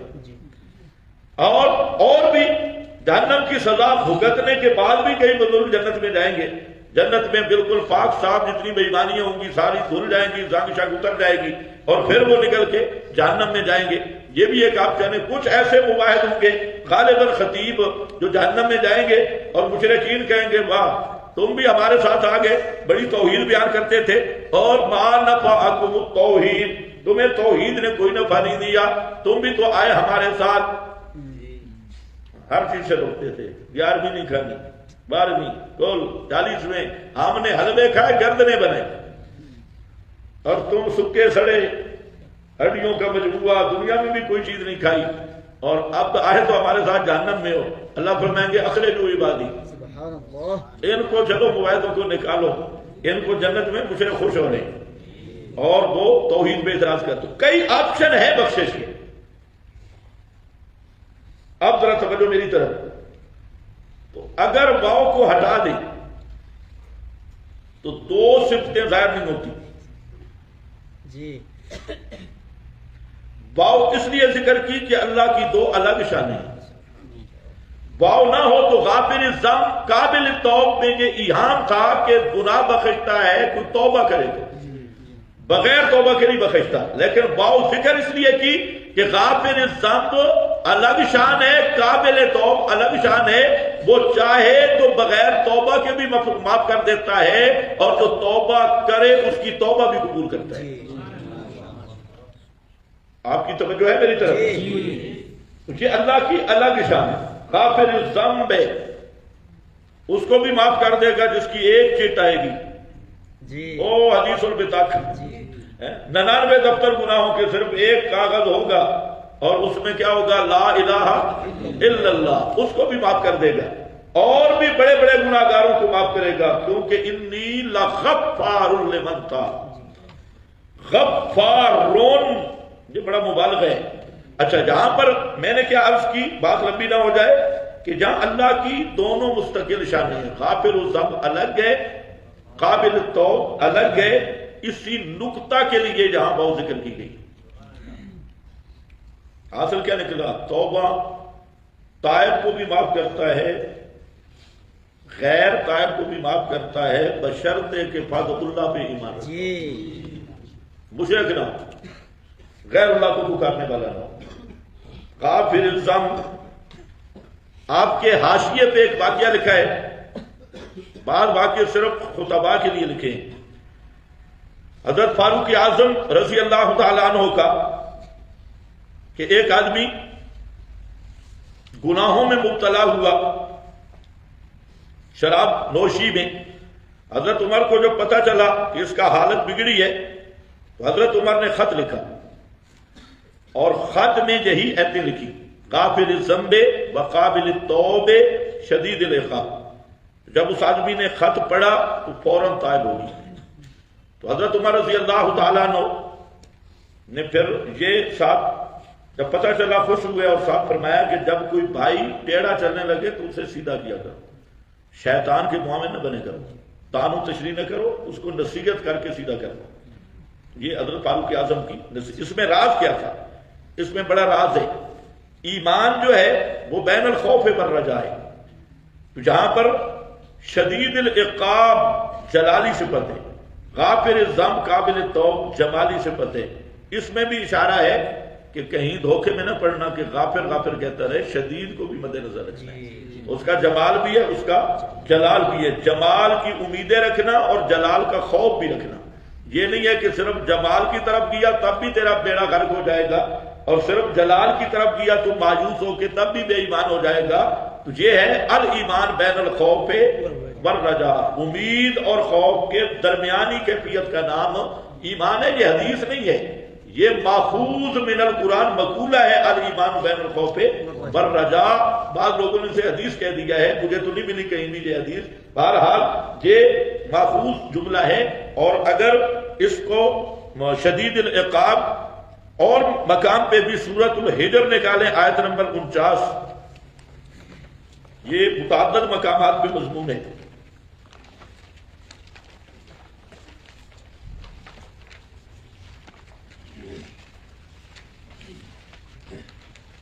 آیت نکالنے کا مطلب یہ ہوتا ہے کہ کعبہ جلدی کرے گا۔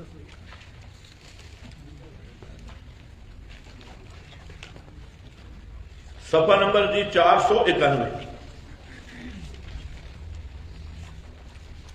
نبے عبادی، خبر دے میرے بندوں کو اس بات کی، انی انا الغفور الرحیم وان عذابی هو العذاب العلیم، میں غفور الرحیم بھی ہوں اور بے شک عذاب میرا وہ عذاب دردناک ہے۔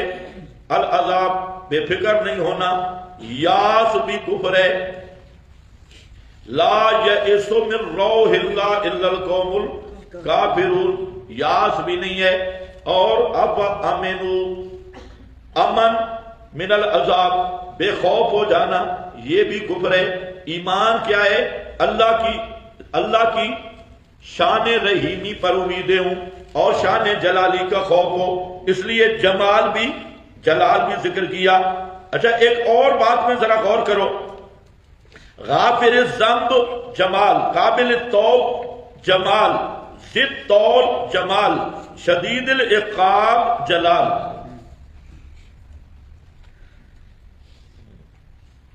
شروع میں بھی جمال، آخر میں بھی صفت جمال، اور شدید العقاب درمیان میں صفت جلال۔ اس میں کیا نکتہ ہے؟ اس میں نکتہ ہے کہ وہ بدء الخلق بخاری میں حدیث کھڑی ہے،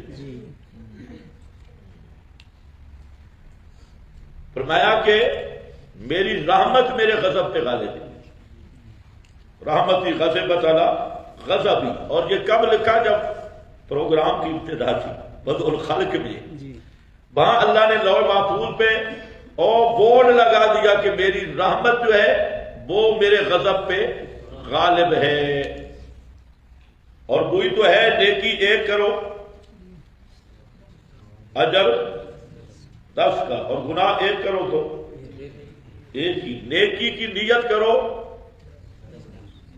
نیکی ملے گی۔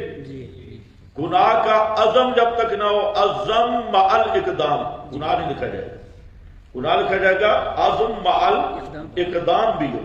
صرف شیخ چلی کی طرح منصوبے بنا رہا ہے، کچھ بھی نہیں ہوگا، لیکن عزم مع الاقدام تو رحمت وسیع ہے۔ اسی طرح اس کی رحمت کے آثار ہیں۔ بہرحال جہاں قرآن پاک میں جمال گھیرے ہوئے ہے جلال کو، ذکر کے لحاظ سے، تو اللہ کی رحمت جلال پہ غالب ہے۔ ذی الطول لا الہ الا ہو، یہاں ایک نحوی اشکال ہے۔ نحو کو ہم چھیڑتے نہیں ہیں، جہاں ضرورت ہوگی چھیڑیں گے، کیونکہ آج کل بعض دورے ایسے بھی شروع ہیں کہ کافیہ پڑھایا جا رہا ہے، امیر اور کافیہ۔ جہاں ترکیبیں کرنے ہم نہیں بیٹھے، قرآن کا مقصد ہم بیان کرنے بیٹھے۔ لیکن جہاں ایک اشکال ہے، اشکال سے پہلے ایک تمہید سمجھو۔ تمہید یہ ہے، اضافت دو قسم پہ، ایک لفظی ہے ایک معنوی ہے۔ اضافت لفظی ہوتی ہے اضافت صفت کی، اضافت الصفت الی عاملہ، اور سیدھا صفت کا نہ ہو، عامل کی طرف مضاف دو میں سے ایک نہ ہو تو وہ اضافت معنوی ہے، اور سیدھا صفت کا ہو، عامل کی طرف مضاف ہو تو وہ کیا ہوتی ہے؟ اضافت لفظیہ۔ اب مسئلہ یہ ہے کہ اضافت لفظیہ تخفیف کا فائدہ دیتی ہے، تخصیص کا بھی نہیں دیتی، تعریف کا بھی نہیں دیتی، تخفیف فی اللفظ۔ اور جو اضافت معنویہ ہے وہ معرفہ کی طرف ہو، تعریف کا فائدہ دے گی، نکرہ کی طرف ہو، تخصیص کا فائدہ دے گی۔ اس میں دونوں، یہ آپ نے نحویل کافیہ میں پڑھ کے حلم کر چکی ہے، اضافت لفظیہ بھی اور اضافت معنویہ بھی۔ اب جہاں مسئلہ کشمیر یہ ہے کہ غافر الذنب یہ صفت ہے لفظ اللہ کی، اور لفظ اللہ عارف المعارف ہے، سب سے بڑا معرف ہے۔ غافر الذنب اضافت لفظیہ ہے تو اس موصوف صفت بحالی کے درمیان 10 چیزوں میں، امور عشرہ میں مطابقت ضروری ہوتی ہے۔ یہاں پر تعریف اور تنکیر کی مناسبت نہیں ہے۔ جی اشکال سمجھ آ گئی ہے؟ تو غافر الذنب لفظ اللہ کی صفت کیسے بن گئی؟ یہ ایک اشکال ہے۔ جواب یہ ہے کہ غافر الذنب اضافت لفظیہ کا جو آپ نے ضابطہ پڑھا ہے وہ پورا نہیں پڑھا، اور آپ کتابوں میں پورا نہیں لکھا۔ تو یہ جو مسئلہ ہے کہ اضافت لفظیہ سے تعریف حاصل نہیں ہوتی، یہ علی الاطلاق نہیں ہے، بلکہ اس میں وضاحت ہے۔ اضافت لفظیہ اگر سیدھا صفت میں دوام والا معنی ہے تو وہ تعریف کا فائدہ دے گا، اور اگر حدوث والا معنی ہے تو تخفیف کا فائدہ دے گا، تعریف کا فائدہ نہیں دے گا۔ تو جہاں غافر صفت اللہ کی ہے، اللہ کی صفات میں دوام ہے، لہذا جہاں اضافت لفظی بھی مفید تعریف ہے۔ دوسرا مسئلہ ہے کہ لا الہ الا ہو،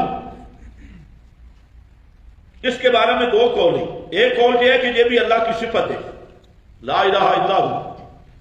دوسرا قول یہ ہے کہ یہ جملہ مستانف ہے۔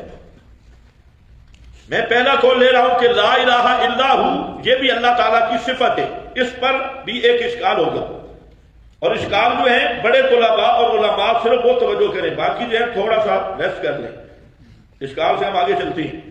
لا الہ الا ہو یہ جملہ ہے، اور جملہ فی حکم نکرہ، نکرہ کے حکم میں ہوتا ہے، اور لفظ اللہ عارف المعارف ہے، تو اس کا یہ صفت کیسے بنے گا؟ لا الہ الا ہو، سمجھ گئے میری بات؟ اسی طرح الیہ المصیر، اس میں بھی ایک قول ہے یہ صفت ہے لفظ اللہ کی، دوسرا قول ہے کہ یہ جملہ مستانف ہے، الیہ المصیر۔ وہاں پر بھی وہی اشکال ہے کہ وہ بھی جملہ ہے، اور جملہ لفظ اللہ کی صفت کیسے بنے گا؟ تو اس کا جواب رضی نے بھی دیا اور حضرات نے بھی دیا کہ اصل بات یہ ہے کہ جب جملے کا مضمون معرفہ میں بند ہو تو جملہ معرفہ کی صفت بن سکتا ہے۔ ایسا جملہ جس کا مضمون معرفہ کے ساتھ خاص ہو، منحصر ہو، وہ جملہ معرفہ کی صفت بن سکتا ہے۔ تو لا الہ الا ہو کا مضمون اللہ کے ساتھ خاص ہے، الیہ المصیر کا مضمون لفظ اللہ کے ساتھ خاص ہے، لہذا یہ لفظ اللہ کی صفت بن سکتا ہے۔ سمجھ گئے میری بات؟ بس زیادہ نام کو ہم نہیں چھیڑیں گے، جہاں ضرورت آئے گی وہاں۔ اور جملہ مستانفہ بناؤ تو مستانفہ جملہ سوال کا جواب ہوتا ہے۔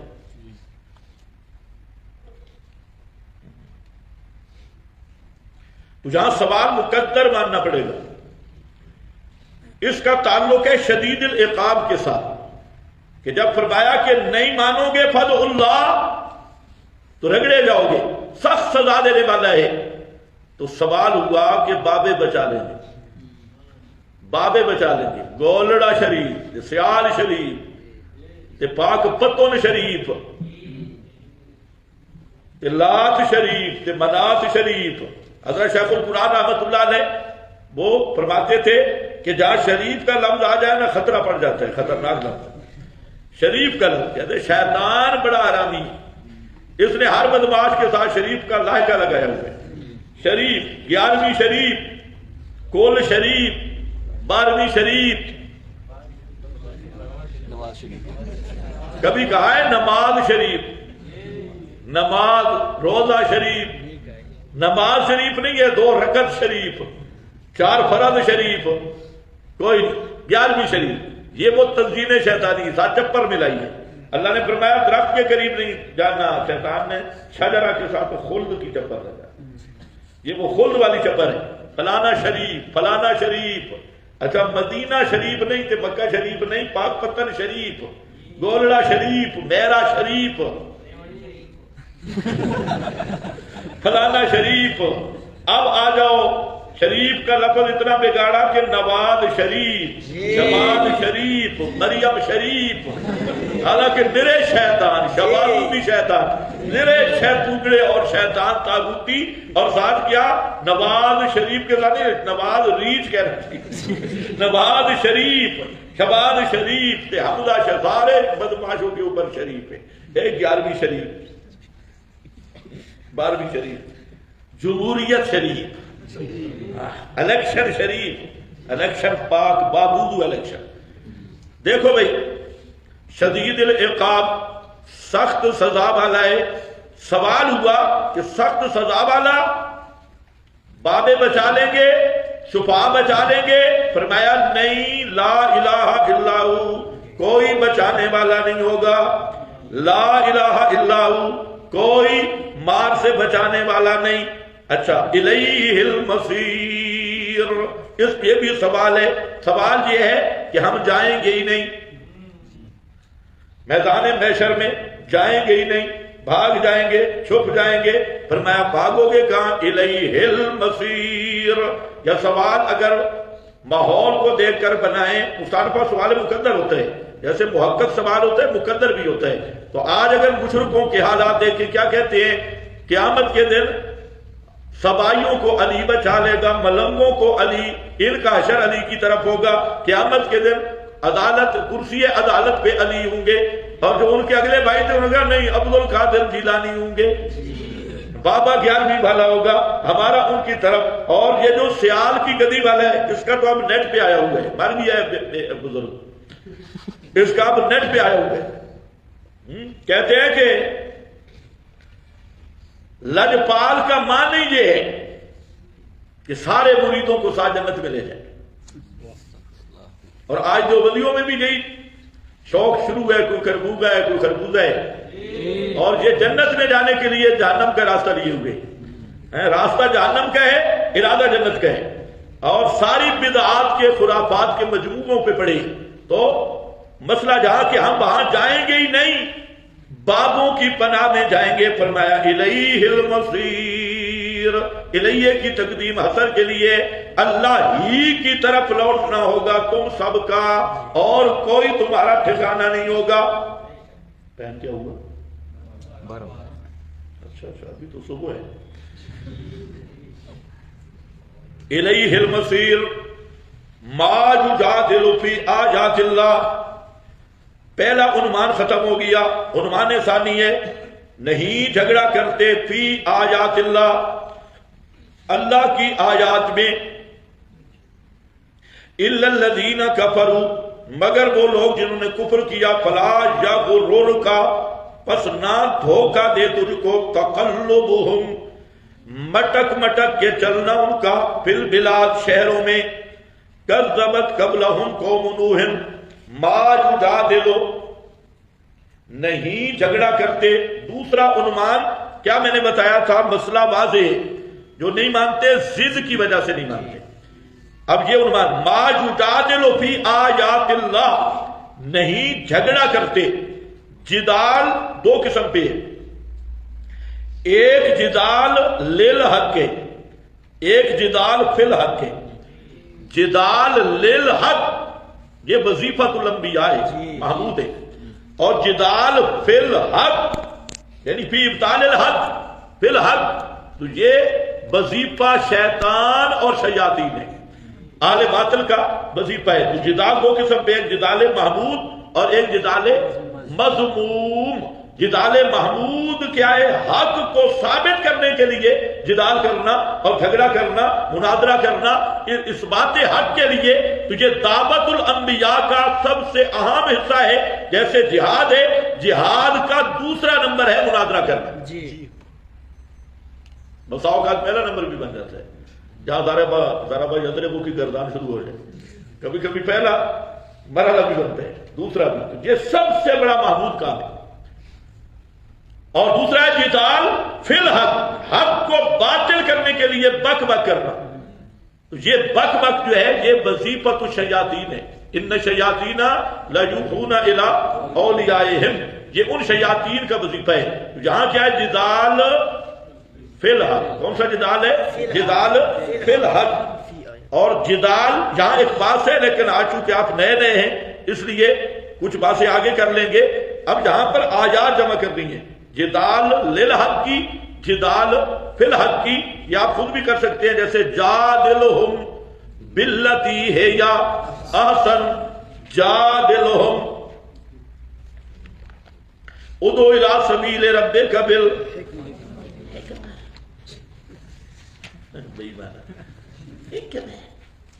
ادعو الی سبیل ربک بالحکمہ.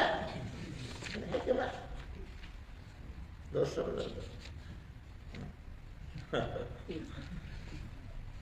حکمت کا کیا معنی ہے؟ بالدلیل المحکم، بالبرہان المحکم. اور حکمت کا معنی پوچھو، تلک آیات الکتاب الحکیم، احکمت آیات ادعو الی سبیل ربک بالحکمت بالقرآن. محکم قرآن ہے. یہ جو آج کل ملا ملوانوں نے، تمہارے اندر بھی بیماری آئی ہوئی ہے، وائرس، انہوں نے مداہنت کا نام حکمت رکھا ہے. مداہنت کا نام حکمت رکھا ہے. اور مسئلہ تلبیس کا نام حکمت رکھا ہے. تلبیس حکمت نہیں، مسئلہ گڑبڑ کرنا حکمت نہیں، مسئلے کو رڑے تے چاڑ کے بیان کرنا حکمت ہے. بالکل فصدع بما تؤمر، فصدع بما تؤمر، یہ حکمت ہے. تو حکمت بالدلیل المحکم، مضبوط دلائل کے ساتھ مسئلہ بیان کر. آپ جب بھی مسئلہ بیان کریں گے تین قسم کے لوگ ہوں گے. ایک سمجھدار ہوں گے، پڑھا لکھا طبقہ ہوگا، ان کو دلائل کے ساتھ گفتگو کریں. جیسے میرے مخاطبین آپ جیسے علماء ہیں تو بالحکمہ، دلائل کے ساتھ. والموعظۃ الحسنہ، ایک بالکل جھٹا ٹیٹ عرابی ہیں، دلیل شلیل نہیں سمجھتے، ان کو اچھے وعظ و نصیحت کے ساتھ، ترغیب ترہیب کے ساتھ ان کو مسئلہ سمجھاؤ. اور تیسرا طبقہ ہوں گے مولوی بدماش، آکڑ خان مولوی. تو ان کو نہ حکمت کام دے گی نہ وعظ کام دے گا. پھر کیا کر؟ جادلہم، کیا ہے؟ جادلہم ناظرہم، جادلہم، ان سے مناظرہ کر. مناظرہ کرنا ہوگا. فلا تجادلوا اہل الکتاب الا باللتی ہی احسن، احسن بادلیل، احسن بادلیل، احسن الا الذین ظلموا، آئے الا الذین ظلموا. لیکن اگر ابنا سے مناظرہ کرنا پڑ جائے، مشہور بالابنا، سمجھتے ہو کہ نہیں سمجھتے؟ ہاں، ابنا کر، میں نے معنی کر دیا تھا ابنا کا. ہاں، ابنا سے اگر بحث کرنی پڑ جائے، پشتوں میں کیا بولتے ہیں ابنا کو؟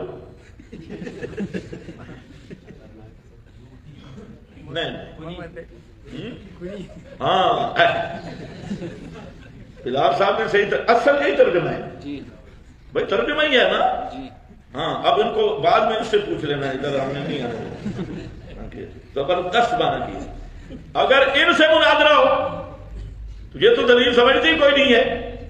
پھر ترکی پھر اس طرح مناظرہ کرنا ہے جس طرح مفتی بلال نے کی ہے. الا الذین ظلموا، پھر اس طرح کرو مناظرہ. ظالموں کے آگے نہیں، ٹھوک کے رکھ دیں، ٹھوک بجا کے رکھ. جدال للحق، جدال فی الحق. یہاں پر کون سا جدال ہے؟ بولو بولو جلدی. ما یجادل فی آیات اللہ، آیات اللہ بدء الظاہر موضع المضمر کے قبیل سے ہے. فی آیات ہی کی جگہ آیات اللہ ذکر کیا ہے.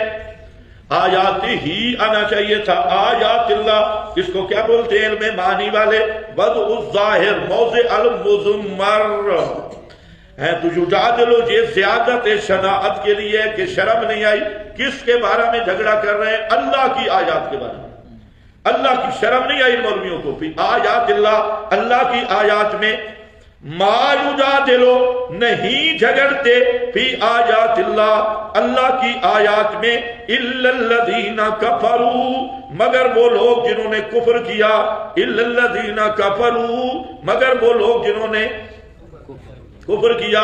یہ ابو داؤد کی حدیث کا جملہ ملا لو، امام ابو داؤد رحمہ اللہ نے یہاں ایک حدیث لائے اور باب بڑا بہترین کہہ کیا۔ امام ابو داؤد نے باب کیا ہے کہ النائی عن الجدال فی القرآن، باب کہہ کیا النائی عن الجدال فی القرآن، قرآن میں جدال کرنا منع ہے، اور اس پہ حدیث لائے المراء فی القرآن کفر، المراء فی القرآن کفر۔ اسی وجہ سے ہم کہتے ہیں کہ جب قرآن کی آیت پڑھو، مقابل میں المحنت اٹھائے، مقابل میں کوئی روایت اٹھائے، مقابل میں کسی بزرگ کا قول اٹھائے، مسئلہ کیا ہے یہ بعد میں دیکھیں گے، لیکن قرآن کے مقابل کتابیں اٹھانے والا یہ کٹر کافر ہے۔ بے شک اب پوچھو ادھر قرآن ہو اور مقابل کہے بابے نے فرمایا، میرے بزرگوں نے فرمایا، یہ کیا ہے؟ جدال فی القرآن، جدال المراء فی القرآن کفر، یہ ابو داؤد کے لفظ ہے حدیث کے۔ یہ لڑنا جھگڑنا، جھگڑے ڈالنا قرآن میں، ایک طرف آیت مقابلے میں وہ شٹلیات پیش کر رہا ہے، تو وہ شٹلیات کیا ہے؟ مسئلہ ہے کیا وہ بعد میں دیکھیں گے۔ یہ بے ایمان جدال فی القرآن کا مصداق مرتکب ہو کے کافر پہلے بن گیا ہے۔ آج یہی ہوتا ہے، یعنی قرآن کی تو پھر عظمت ہی کوئی نہیں نا۔ عام مخلوق میں ایک طالب علم ہے، وہ پیش کر رہا ہے کہ میرے استاد نے جو فرمایا، آگے سے دوسرا اس کو کہتا ہے کہ باورچی نے دیکھا ہے۔ یہ استاد کی توہین نہیں ہے، وہ استاد کا فرمان پیش کر رہا ہے، وہ باورچی کی بات کرتا ہے، کھوتے ریڑھی والے کی بات کرتا ہے۔ تو یہ تو جہاں تو مثال ہی نہیں بنتی، وہ بادشاہ ہے، اس کی حیثیت کیا ہے؟ بزرگ ہے تو نے بنایا نا، اندر تو اور کچھ موجود ہے، یا اندر صحیح بھی ہے تو حیثیت کیا ہے؟ تو اس لیے یاد رکھو قرآن کے مقابل دلیل لانا ہی کفر ہے، جی بے شک، اقوال کے ساتھ مقابلہ کرنا ہی کفر ہے، کتابڑیوں کے ساتھ قرآن کا مقابلہ کرنا ہی کفر ہے، آیات کے مقابلے میں شٹلیات پیش کرنا ہی کفر ہے۔ بے شک قال الذین کفروا لا تسمعوا لهذا القرآن والغوا فیہ، یہ کیا ہے؟ والغوا فیہ، یہی کتابڑی جی کتابڑی والغوا فیہ، شٹلیات، گپیں۔ حضرت صاحب کو خواب آیا، تھوڑا کھانا تھا، خواب آیا، ہر وقت خواب ہی آئے، کھا کے فارغ سویا خر تے خواب ہی آئے۔ یہ نہیں پتا حضرت صاحب کو شیطان ٹکرائے کون؟ یہ تو آگے خوابوں والا شروع آ رہا ہے، فلانے کو خواب آیا تو بخار آیا، کہتے ہیں حدثنی قلبی ہے، میرے دل نے مجھے بیان کیا ہے، سمجھ گیا تیرے دل میں شیطان ہی بیٹھے، دل نے بیان کیا، چھٹی حص نے بیان کیا۔ اللہ نے 5 حصے بنائی، بے ایمانہ تیری چھٹی حص کس نے بنائی؟ چھٹی حص سے بھی یہ نیچے اوپر بھی اس کی کوئی حص لگی ہوئی ہے، وہاں بریک لگی ہے۔ تو یہ سب گپوٹیشن ہے۔ تو یہاں کیا ہے کہ ما یجادل فی آیات اللہ، آیت کا معنی کرو سارے، ما یجادل فی آیات اللہ، آگے آگے، اللہ کی آیات میں جھگڑا ڈالنے والے کون ہیں؟ میں فتویٰ لگا رہا ہوں، ما یجادل فی آیات اللہ۔ صوفیو تم بولو، پھر تمہیں شیطان بار میں کشتی لڑے گا، کہے گا فلانے کو بھی کہا رکھا ہے، فلانے نکل نکل نکل نکل۔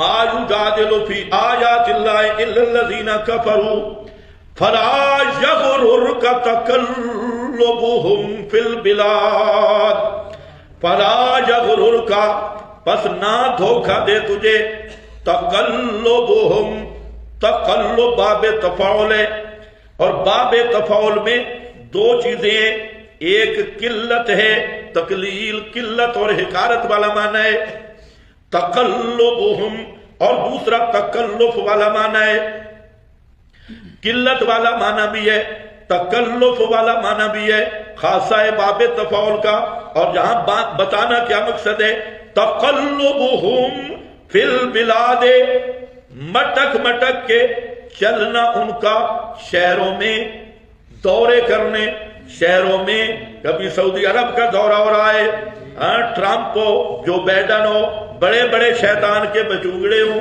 اور نیتن یاہو جیسا بے ایمان ہو، نیتن یاہو ہو، یا کوئی اور بڑے بڑے بے ایمان ہوں، ان کے نیچے والے بیٹوں کا تو ہم نام ہی نہیں لیتے، جو تمہارے جو ہیں یہ ان کے غلاموں کے غلام ہیں، ان کا جہاں نام لینے کی ضرورت ہی نہیں، یہ سارے ان کے عابد ہیں۔ فرمایا یہ تقلبہم فی البلاد، تقلب لفظ لایا کیوں؟ دو مقصد ہیں، ایک تو ہے کہ یہ آکڑ خانی چند روزہ ہے، یہ سارے لذتیں چند روزہ ہیں، یہ ساری ختم ہونے والی ہیں، دوسرا ان کے حصول میں صرف تقلب ہے، کوئی نتیجہ کوئی نہیں۔ سورۃ النحل نکالیں، آیت نمبر 125۔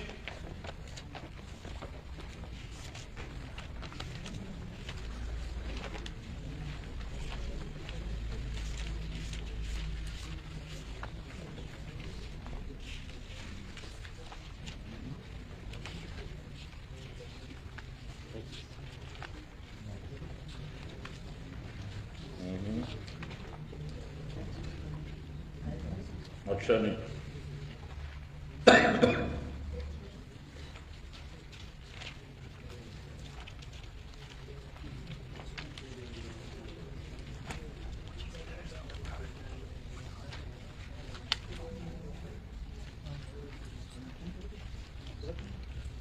متاع قلیل 117۔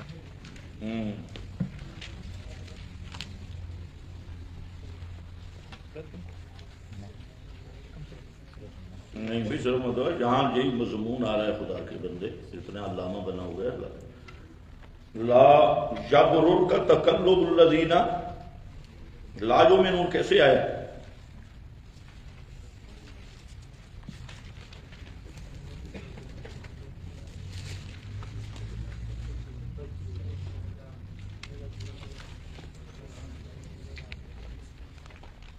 ہمیں کوئی حافظ نہیں ہے،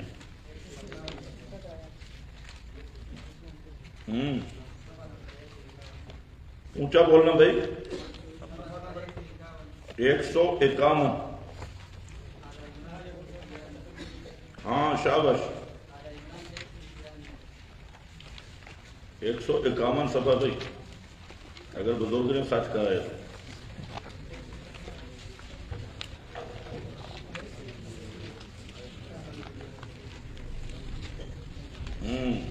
یہ ہے، مجھ سے غلطی ہوئی وہ سورۃ آل عمران ہے، لا یغرنک تقلب الذین کفروا فی البلاد، نہ دھوکہ دے آپ کو چلنا پھرنا ان لوگوں کا جو کفر کیا شہروں میں، متاع قلیل ثم مأواہم جہنم وبئس المہاد۔ تو میں نے آپ کے سامنے ذکر کیا تقلبہم، اس میں تقلب والا معنی بھی ملحوظ ہے، اور قلت اور حقارت والا معنی بھی ہے۔ مطلب یہ ہے کہ ان کے دورے ملکی غیر ملکی بڑے بڑے دورے کرتے ہیں، ابو جہل اینڈ کمپنی، اور کبھی شام جاتے ہیں، کبھی فلاں جاتے ہیں۔ اصل میں مسئلہ یہ نبی پاک کو تسلی دی جا رہی ہے، آپ جب مسئلہ بیان کرتے، عذاب سے ڈراتے، تو مکہ والے مشرک نعرے لگاتے، ہانگرے لگاتے، اور پھر اپنا ٹھاٹ باٹ سے پھرتے۔ تو نبی پاک علیہ السلام کو بھی تھوڑا دکھ ہوتا کہ یا اللہ ان کو رگڑا کیوں نہیں لگتا۔ تم نے تو سیرت الٹی سنی ہوئی ہے، آپ کو کس بات کا دکھ ہوتا ہے، یا اللہ ان کو رگڑا لگا۔ یہ بڑے بڑے چودھری، بڑے بڑے فلانے، ان کو ہوتا کچھ نہیں، اور اس لیے کہ یہ مقام شبہ بنتا تھا آمد الناس کے لیے بھی، اور ان کے لیے باعث سے دھوکہ تھا۔ وہ خود بھی کہتے کہ یہ کہتا ہے میں سچا نبی ہوں، ہم نے نہیں مانا، ہمیں تو کچھ بھی نہیں ہوا، اگر ہم انکار کرتے تو ہم پہ کوئی عذاب نازل ہوتا۔ اور مسلمانوں کو بھی دھوکہ دیتے، آنے والے لوگوں کو بھی، تو آپ کی تمنا تھی کہ ہائے ان کو رگڑا لگے. سارے پریشان ہو. آپ کی تمنا تھی ہائے ان کو رگڑا لگے. اشکال کسی نے کیا تو میں بتاؤں گا، آیت میں موجود ہے. آپ کی تمنا تھی کہ ان کو رگڑا لگے، وجوہات کئی تھی، لیکن وہ پھرتے تھے. اللہ نے فرمایا میرا پیغمبر پریشان نہ ہو، ان کا یہ چلنا پھرنا چند روز ہے، ان کو میں ایسے پکڑوں گا کہ نسلیں بھی مٹا دوں گا. پھر پکڑا نہ بدر میں، رگڑے نکل گئے سارے چودھریوں کے. اور یہ ضابطہ یہی ہے، ہمیشہ یہ چلت پھرت تھوڑی تھوڑی ہوتی ہے. اور پھر جب اللہ کی گرفت آتی ہے، پرویز مشرف جیسا دجال، وردی والا ابلیس، وہ چلا پھرا تو بڑا، لیکن مرا تو خنزیر کی طرح ذلیل ہو کے مرا، مہین ہو کے مرا. کدھر گئی وہ چلت پھرت؟ مکے دکھانے والا بھٹو تھا اپنے زمانے کا فرعون، اور وہ کہا میں کمزور، میری کرسی بڑی مضبوط، کرسی بڑی مضبوط. رات کرسی نیچے سے نکل گئی اور پھٹا نیچے آ گیا. راتوں رات پھٹے پہ گیا، ابھی نہیں آیا نہ آئے گا. ابھی بلاول کہہ رہا تھا بھٹو حکومت یہ جو پیپلز پارٹی کو قبر سے سنبھال رہا ہے. او بھائی مانا، بھٹو نے اپنی بیٹی کو نہیں سنبھالا، نہیں تو تیری جیسی چمر پیدا ہوگی. جب زندہ تھا بھٹو تو اپنی بیٹی کو نہیں سنبھال سکا، ورنہ تیرے جیسا گدھا پیدا ہوتا. کہتے قبر میں بھٹو جو ہے پوری حکومت کو ہیر پھیر کر رہا ہے، چلا رہا ہے. خیر آ جاؤ بھائی. تقلبہم فی البلاد، نہ دھوکہ دے تجھ کو، پھرنا ان کا مٹک مٹک کے چلنا، دورے کرنا شہروں میں، امن و امان باحدود دنیاویہ، تجارت و حکومت کے لیے پھرنا ان کا. کذبت قبلہم قوم نوح، تکذیب کی ان سے پہلے، جھٹلایا مسئلے کو ان سے پہلے. یہ کذبت قبلہم، کذبت دین حق کو جھٹلایا ان سے پہلے نوح کی قوم نے، بل احزاب اور کئی گروہوں نے ان کے بعد. وہمت کل امت برسولہم لیأخذوہ، اور ارادہ کیا ہر گروہ نے اپنے رسول کے ساتھ، لیأخذوہ کہ پکڑ لے اس کو، وجادلوا بالباطل اور جھگڑے کیے باطل کے ساتھ، لیجدحضوا بہ الحق تاکہ مٹا دیں ساتھ اس کے حق کو، بسبب اس کے حق کو. فأخذتهم پس پکڑ لیا میں نے ان کو، فکیف کان عقاب پس کیسے تھا پکڑ میری. وکذالک حقت کلمۃ ربک. یہاں دو باتیں سمجھے. ایک بات یہ کہ اسباب عذاب تین ہیں، جو بڑے بڑے عذاب ہیں وہ تین اسباب ہیں، وہ تین ہیں. ویسے تو کئی ہے، لیکن تین بڑے اسباب ہیں عذاب کے. ان میں سے ایک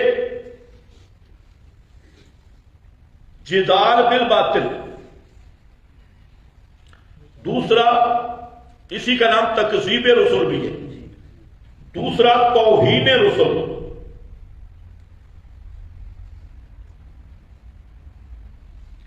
جدال بالباطل، تکذیب الرسل اور توہین الرسل.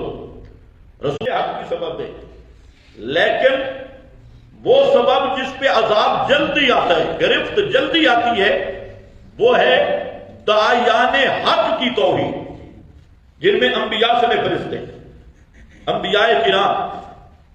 ہاں بھائی، تین جدال بالباطل، پہلا تکذیب، پھر جدال، پھر توہین رسل. اس کی جو ترتیب ہے وہ بعد میں آ رہی ہے. تو یہ تین اسباب ہیں، تو یہاں ان تینوں کا ذکر ہے.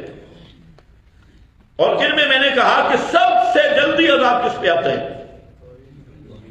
جب رسول کی توہین ہوتی ہے یا داعی حق کی توہین ہوتی ہے مسئلے کی وجہ سے، تو اللہ کا عذاب متوجہ ہوتا ہے. اس لیے مبلغین توحید کے خلاف مت بولا کرو.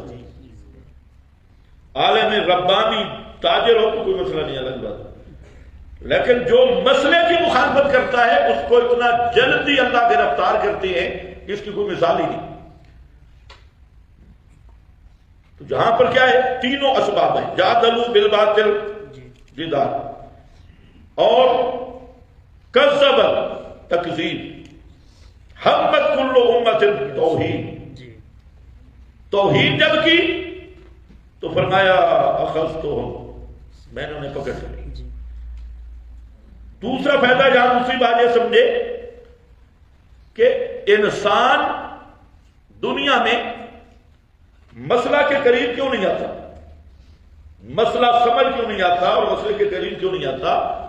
اس کی وجہ ہے حب الدنیا، دنیا کی محبت۔ جب آخرت کی طرف توجہ ہی کوئی نہیں، سارا کچھ ہے ہی دنیا، محبت زار زان زمین کے پیچھے پڑا ہے، ساری اس کی مقصد یہ ہے، ہم یہ ہے، تو ایسا آدمی مسئلہ سنے گا بھی نہیں۔ آج دکانداروں کو ذرا سمجھا کے دیکھیں، سنے گا تو مذاق کے لیے نہیں سنے گا۔ مسئلہ تب سمجھ آتا ہے کہ آخرت کی فکر پیدا ہو۔ جس آدمی کو آخرت کی فکر نہیں، آج کل کا سب سے بڑا مسئلہ ہے کہ دنیا کی محبت مادیت پرستی ہے اور آخرت کی فکر ہی نہیں کہ میں نے اللہ کے سامنے جانا نہیں ہے۔ اور سب سے بڑا مسئلہ ہے جب تک ذہن میں آخرت کا عقیدہ اور یقین نہیں آئے گا، اس وقت تک وہ شریعت کو، مسالہ کو، ان ساری چیزوں کو کیا مذاق سمجھے گا۔ اور اگر سنے گا تو تلذذ کے لیے سنے گا، کوئی گویا سن لیا، کوئی گانے کی طرز پہ قرآن سن لیا، کوئی سرے شرے سن لی، جس کا اثر کوئی بھی نہیں، تو مقصد ہے کہ وہ نقد نفع حاصل کر رہا ہے، تلذذات حاصل کر رہا ہے۔ لیکن جس کے دل میں آخرت کی فکر ہو تو وہ مسئلہ کا طالب بن جاتا ہے اور وہ مسئلہ سمجھتا ہے کہ اس میں اللہ کا خوف ہے اور آخرت کا یقین ہے۔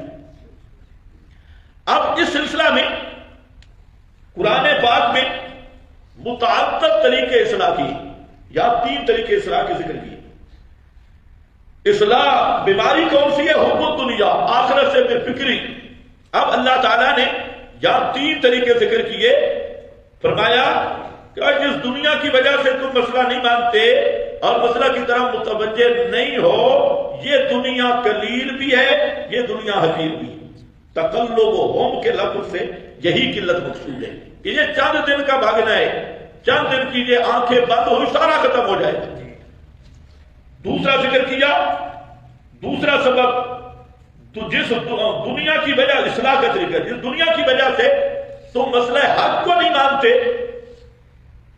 تو یہ دنیا تمہارے لیے دنیا میں عذاب کا سبب بنے گی، یہ دنیا تمہیں دنیا میں لے ڈوبے گی۔ پیروں کو دیکھ لو، ان کو لے ڈوبی ہے۔ اور تیسرا کہ دنیا کی محبت میں دنیا کو نہیں مانتے تو دنیا تمہارے آخرت کے زیاں کا ذریعہ بنے گی اور تمہاری آخرت تباہ ہو جائے گی۔ اس لیے دنیا میں مت ریجو، مت اس کے پیچھے پڑو، آخرت کی فکر کرو، آخرت کی طرف چلو۔ یہ ہے اصلاح منکرین کے 3 طریقے جہاں مذکور ہیں۔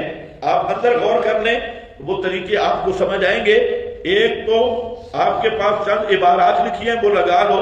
ایک آپ کے پاس لکھا ہوگا ما یجادل فی آیات اللہ الا الذین کفروا فلا یغررک۔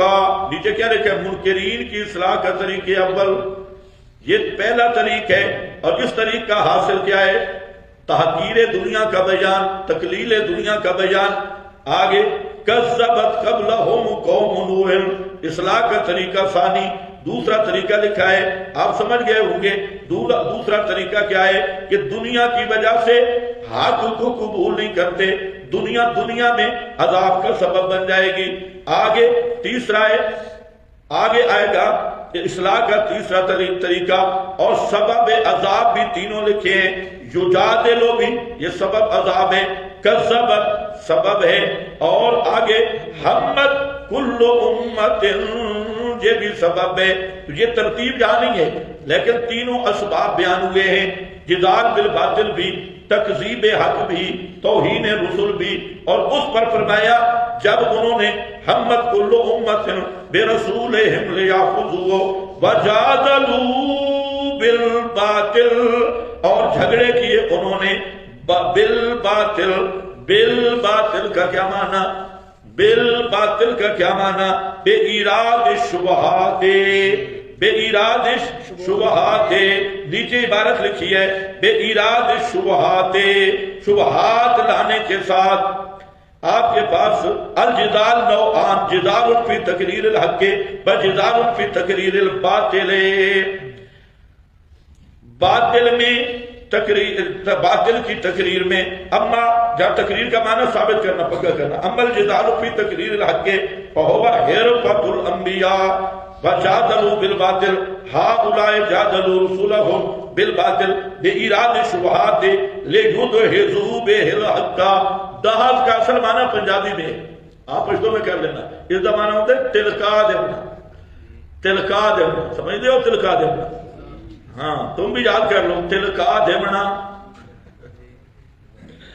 تاکہ تلکا دے من حق نو باطل نال، تلکا دے من حق نو، جہاں معنی ازالہ والا ہے، یزیلو تاکہ حق کو زائل کر دیں باطل کے ساتھ، تحریفات کے ساتھ، شبہات کے ساتھ، کتابڑیوں کے ساتھ، اقوال کے ساتھ، ہر وہ چیز باطل ہے جو حق کے مقابلہ میں ہے، ہر روایات باطلاؤں، اقوال کاذباؤں، تحریفات شیاطینوں، جو بھی ہوں سب کی سب، اس لیے حضرت شاہ ولی اللہ نے معنی کیا شبہات واہیہ، لکھا ہے آپ کے پاس شبہات ہونا چاہیے، شبہات واہیہ، اور جہاں آپ کے پاس لکھا ہے بے ایراد شبہات لیدحضوا بہ الحق اے یزیلوا بسبب ایراد تلک شبہات الحق والصدق فاخذتهم تفسیر کبیر، میں نے انہیں پکڑ لیا بالباطل، آگے والاظہار ابطال الحجت، اظہار کا معنی دلیل کو باطل کرنا، نقل پیش کرنا، اللہ فرماتے ہیں حجتهم داحضۃ عند ربہم، ان کی دلیل کمزور ہے اور کسی کھاتے کی نہیں ہے ان کے رب کے ہاں، بل معنی انہم صبروا الباطل فی صورت الحق، معنی یہ ہے کہ انہوں نے باطل کو حق کا قمیض شلوار پہنا دیا، زبروا تصویر ہے، حق پر لباس، باطل پر لباس، حق کا چمک، میک اپ کرا دیا باطل کو، سونا باطل بچوں پرانی بڈھی، اوپر چمک لگی، لوگ بھی آگئے، ہاں جی باقی اکابرین کا مذہب ہے، باقی فلانے کا مذہب ہے، ہر باطل اس کی تصویر کیسے ہوتی ہے؟ اب روافض ہے نا، روافض نے مذہب کی بنیاد کیا رکھی ہے کہ اگر وہ مذہب کی بنیاد میں یہ رکھے کہ سارے صحابہ معاذ اللہ ان میں کوئی مسلمان نہیں تھا تو کوئی بھی ماننے کے لیے تیار نہیں، عذابت صحابہ کے عنوان پہ کوئی ماننے کے لیے تیار نہیں، لیکن انہوں نے عنوان زبرو، انہوں نے عنوان رکھا محبت آل بیت، حب آل بیت، یہ تصویر، یہ میک اپ تھا، اپنا سارا کفر چھپ گیا، سارا کفر چھپ گیا، اس لیے بڑے بڑے شیخ الاسلام بھی کہنے لگے میرا اور میرے ابا جی اور ہمارے دارالعلوم کا مزاج یہ ہے کہ ہم ان کو کافر نہیں کہتے، یہ وہ بھی اس میک اپ پہ بیچارے بھول گئے، تو یہ اوپر سارا میک اپ آ گیا، سمجھ رہے ہو میری بات؟ کسی کو بخار ہو تو حوالہ دیکھ لینا، اچھا یہ پورا اوپر میک اپ ہے سنہری، تو سنہرا کام آ گیا، میک اپ تو سمجھتے ہو گے، ہماری وزیر اعلیٰ صاحبہ یہ جب باہر سے چمک کے آئی تو بڑے بڑے مولوی بھی زیارت کے لیے جاتے ہیں اور بڑا پیار سے دیکھ رہے ہیں، ماشاءاللہ فوٹو صحیح آئے، میڈیا نے بھی کئیوں کو ننگا کیا، ایسے ایسے پگڑیاں علماء نے پیلے رومال باندھے ہوئے ہیں اور ایسے جیسے بھوکا بلا گوشت کی طرف دیکھتے ہیں، وہ پھر میک اپ تھوڑا اترا تو سمجھ آ گئی، پھر انہوں نے سمجھا کہ ادھر تو ایک ہے اور وہ بھی پرانی نانی، لیکن ادھر تو تازہ گوشت ہے، سمجھ گئے نا،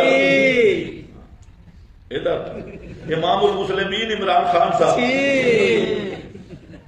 ادھر تو تازہ گوشت ہے، اور ہر وقت آخر شیخ رشید ساتھ تھے جو پرانے گوشت کی طرف جاتے ہی نہیں، تو مولانا نے بھی کہا کہ چلو بھائی وہ پرانی ہو گئی اب نئی کی طرف چلو، تو سب بار وہ اسی طرح ہر باطل نے تصویر جب بولتے ہیں تو کیسے بولتے ہیں؟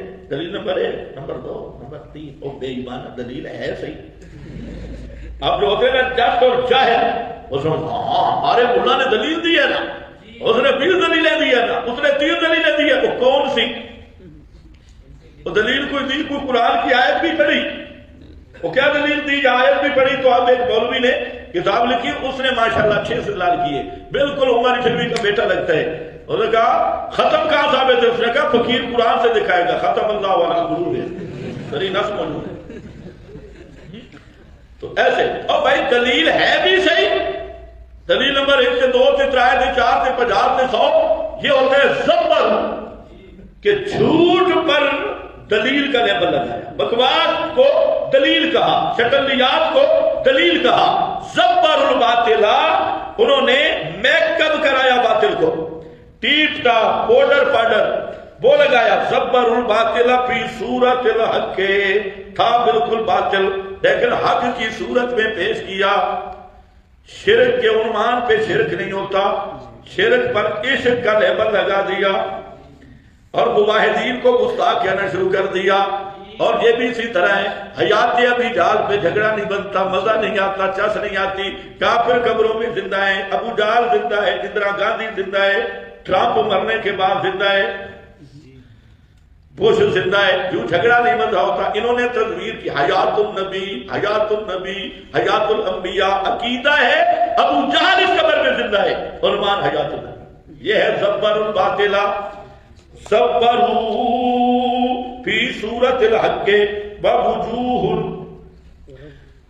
کیا ربجو ہو، رواج دیا کھوتے پن کے ساتھ، فی صورت الحجت، دلیل بنتی نہیں تھی لیکن اوپر دلیل کا نام دے کر اس کو لِجُبْتِلُوا حُجُوجَ الْحَقِّ وَكَفَىٰ بِذَٰلِكَ تَشْنِيعًا لِكُفْرِهِمْ، یہی ان کی بے غیرت ہونے کے لیے کافی ہے، بے عزتی کے لیے کافی ہے کہ دلیل بنتی نہیں، دلیل نمبر 1 سے نمبر 2 چل رہی ہے حالانکہ بنتی کچھ بھی نہیں۔ تو خیر یہ ہے جادلوا بالباطل لیدحضوا بہ الحق، تاکہ مٹا دیں یہ غرض مجادلہ ہے، بہی کا باسببی آئے، الحق المذہب، الحق موصوف مقدر ہے، حق مذہب کو، حق دین کو مٹا دیں، فَأَخَذْتُهُمْ، یا اللہ پھر مٹا سکے، فرمایا میں نے انہیں پکڑ لیا، وہ نبیوں کو پکڑنے کی کوشش کر رہے تھے، فَأَخَذْتُهُمْ، میں نے انہیں پکڑ لیا، فَكَيْفَ كَانَ عِقَابِ، بس کیسے تھی پکڑ میری، کیسے پکڑائے، کیسی تھی پکڑ میری، یہ سوال بہت جگہ آئے گا۔ کیف کان نکیر، ہر ایک کا مارنا الگ الگ ہوتا ہے، قاری اور طرح مارتا ہے، مدرس اور طرح مارتا ہے، محتمل اور طرح مارتا ہے، پٹھان اور طرح مارتا ہے، پنجابی اور طرح مارتا ہے، ہر ایک کے مارنے کا انداز ہے۔ فرمایا دیکھو کیف کان عقاب، میری مار کیسے تھی، کیسے پکڑا، کسی پر کچھ عذاب دیا اور کسی کو پانی میں ڈبویا، کسی کو آسمان سے، کسی کو زمین سے، اور کسی پر ہوا مسلط کی۔ کیف کان عقاب وکذالک حقت کلمۃ ربک، کذالک منکرین کی اصلاح کا طریقہ ثالث ہے۔ تیسرا طریقہ ہے وکذالک، کاف تعلیل دیا ہے، عام مفسرین فرماتے ہیں کاف تشبیہ ہے تو مشبہ بھی ہی تلاش کرنا ہوگا۔ حضرت مولانا حسین علی فرماتے ہیں کاف تعلیل کا ہے، کذالک لے ذالک، کذالک لے ذالک، سمجھو بات، اور ذالک کا مشار الیہ جدال بالباطل، جدال بالباطل، اب معنی کرو لے ذالک، اس جدال بالباطل کی وجہ سے، اس جدال بالباطل کی وجہ سے حقت کلمۃ ربک، اس جدال بالباطل کی وجہ سے ان پہ مہر جباریت لگ گئی۔ گمراہی کے کتنے درجے ہیں؟ 4، پڑھا ہوا ہے، گمراہی کے کتنے درجے ہیں؟ 4۔ پہلا درجہ شک ہے، دوسرا درجہ ضلال ہے، تیسرا درجہ جدال ہے، اور چوتھا درجہ ختم علی القلب ہے۔ ختم علی القلب کے بعد جہنم ہے، اس کی اسپتال جہنم ہے۔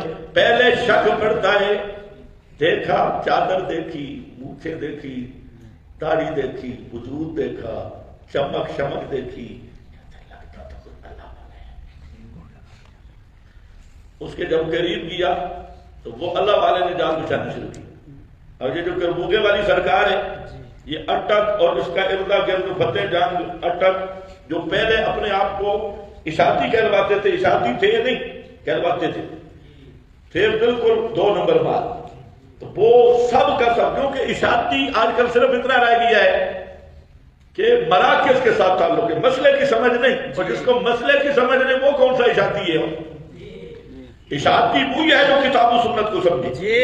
اشاعت التوحید کسی فرقے کا نام نہیں. اشاعت التوحید تحریک ہے تفہیم کتاب و سنت کی، قرآن و سنت کی تحریک ہے. باعتبار جماعت کے اصل اہل سنت والجماعت یہ جماعت یہی تحریک ہے، اسی کے ترجمان ہے. تو اب وہ تحریک تھی لیکن مسئلہ جب ڈھیلا ہو گیا، گڑبڑ ہو گیا، تو اب انہی کے پاس پڑھنے والوں کو بھی الحمدللہ مسئلہ نہیں آتا. کہتے ہیں ہم فلاں نہیں، وہ سب.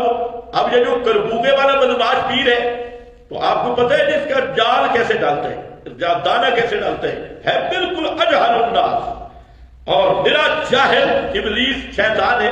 لیکن اس کا جال کیسے ہے کہ جب جائے گا نا کوئی دیکھے گا بھائی اس کا تعلق کوئی اشاعت سے ہے تو شیخ القرآن کی تعریف کرنے شروع کرے، مولانا حسین علی کی تعریف کرے گا.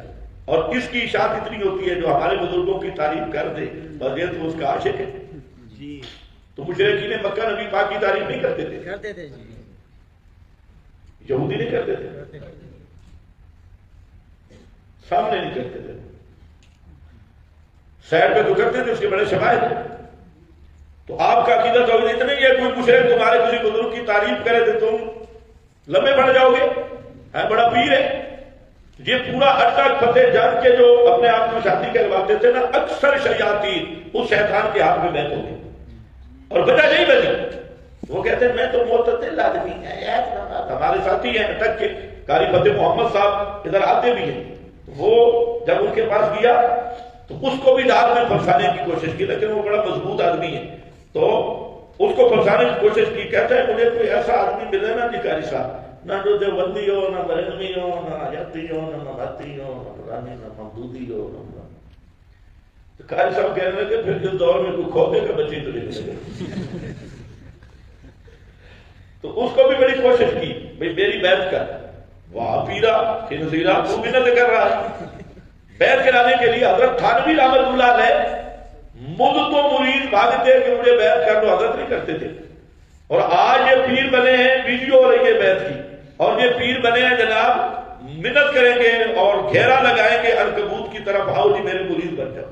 اور تعریف مولا حسین، اور اتنا بدماش کذاب ہے، اس کی کتابوں میں اتنے اکاذیب ہیں. میں کہتا ہوں کہ جس آدمی کی اپنی اصلاح نہیں، جھوٹ لکھ رہا ہے، جھوٹ بول رہا ہے اور سارا کام ہی جھوٹ پہ ہے، وہ تمہارا تزکیہ کیسے کرے گا جو اندر خود گندگی ہے.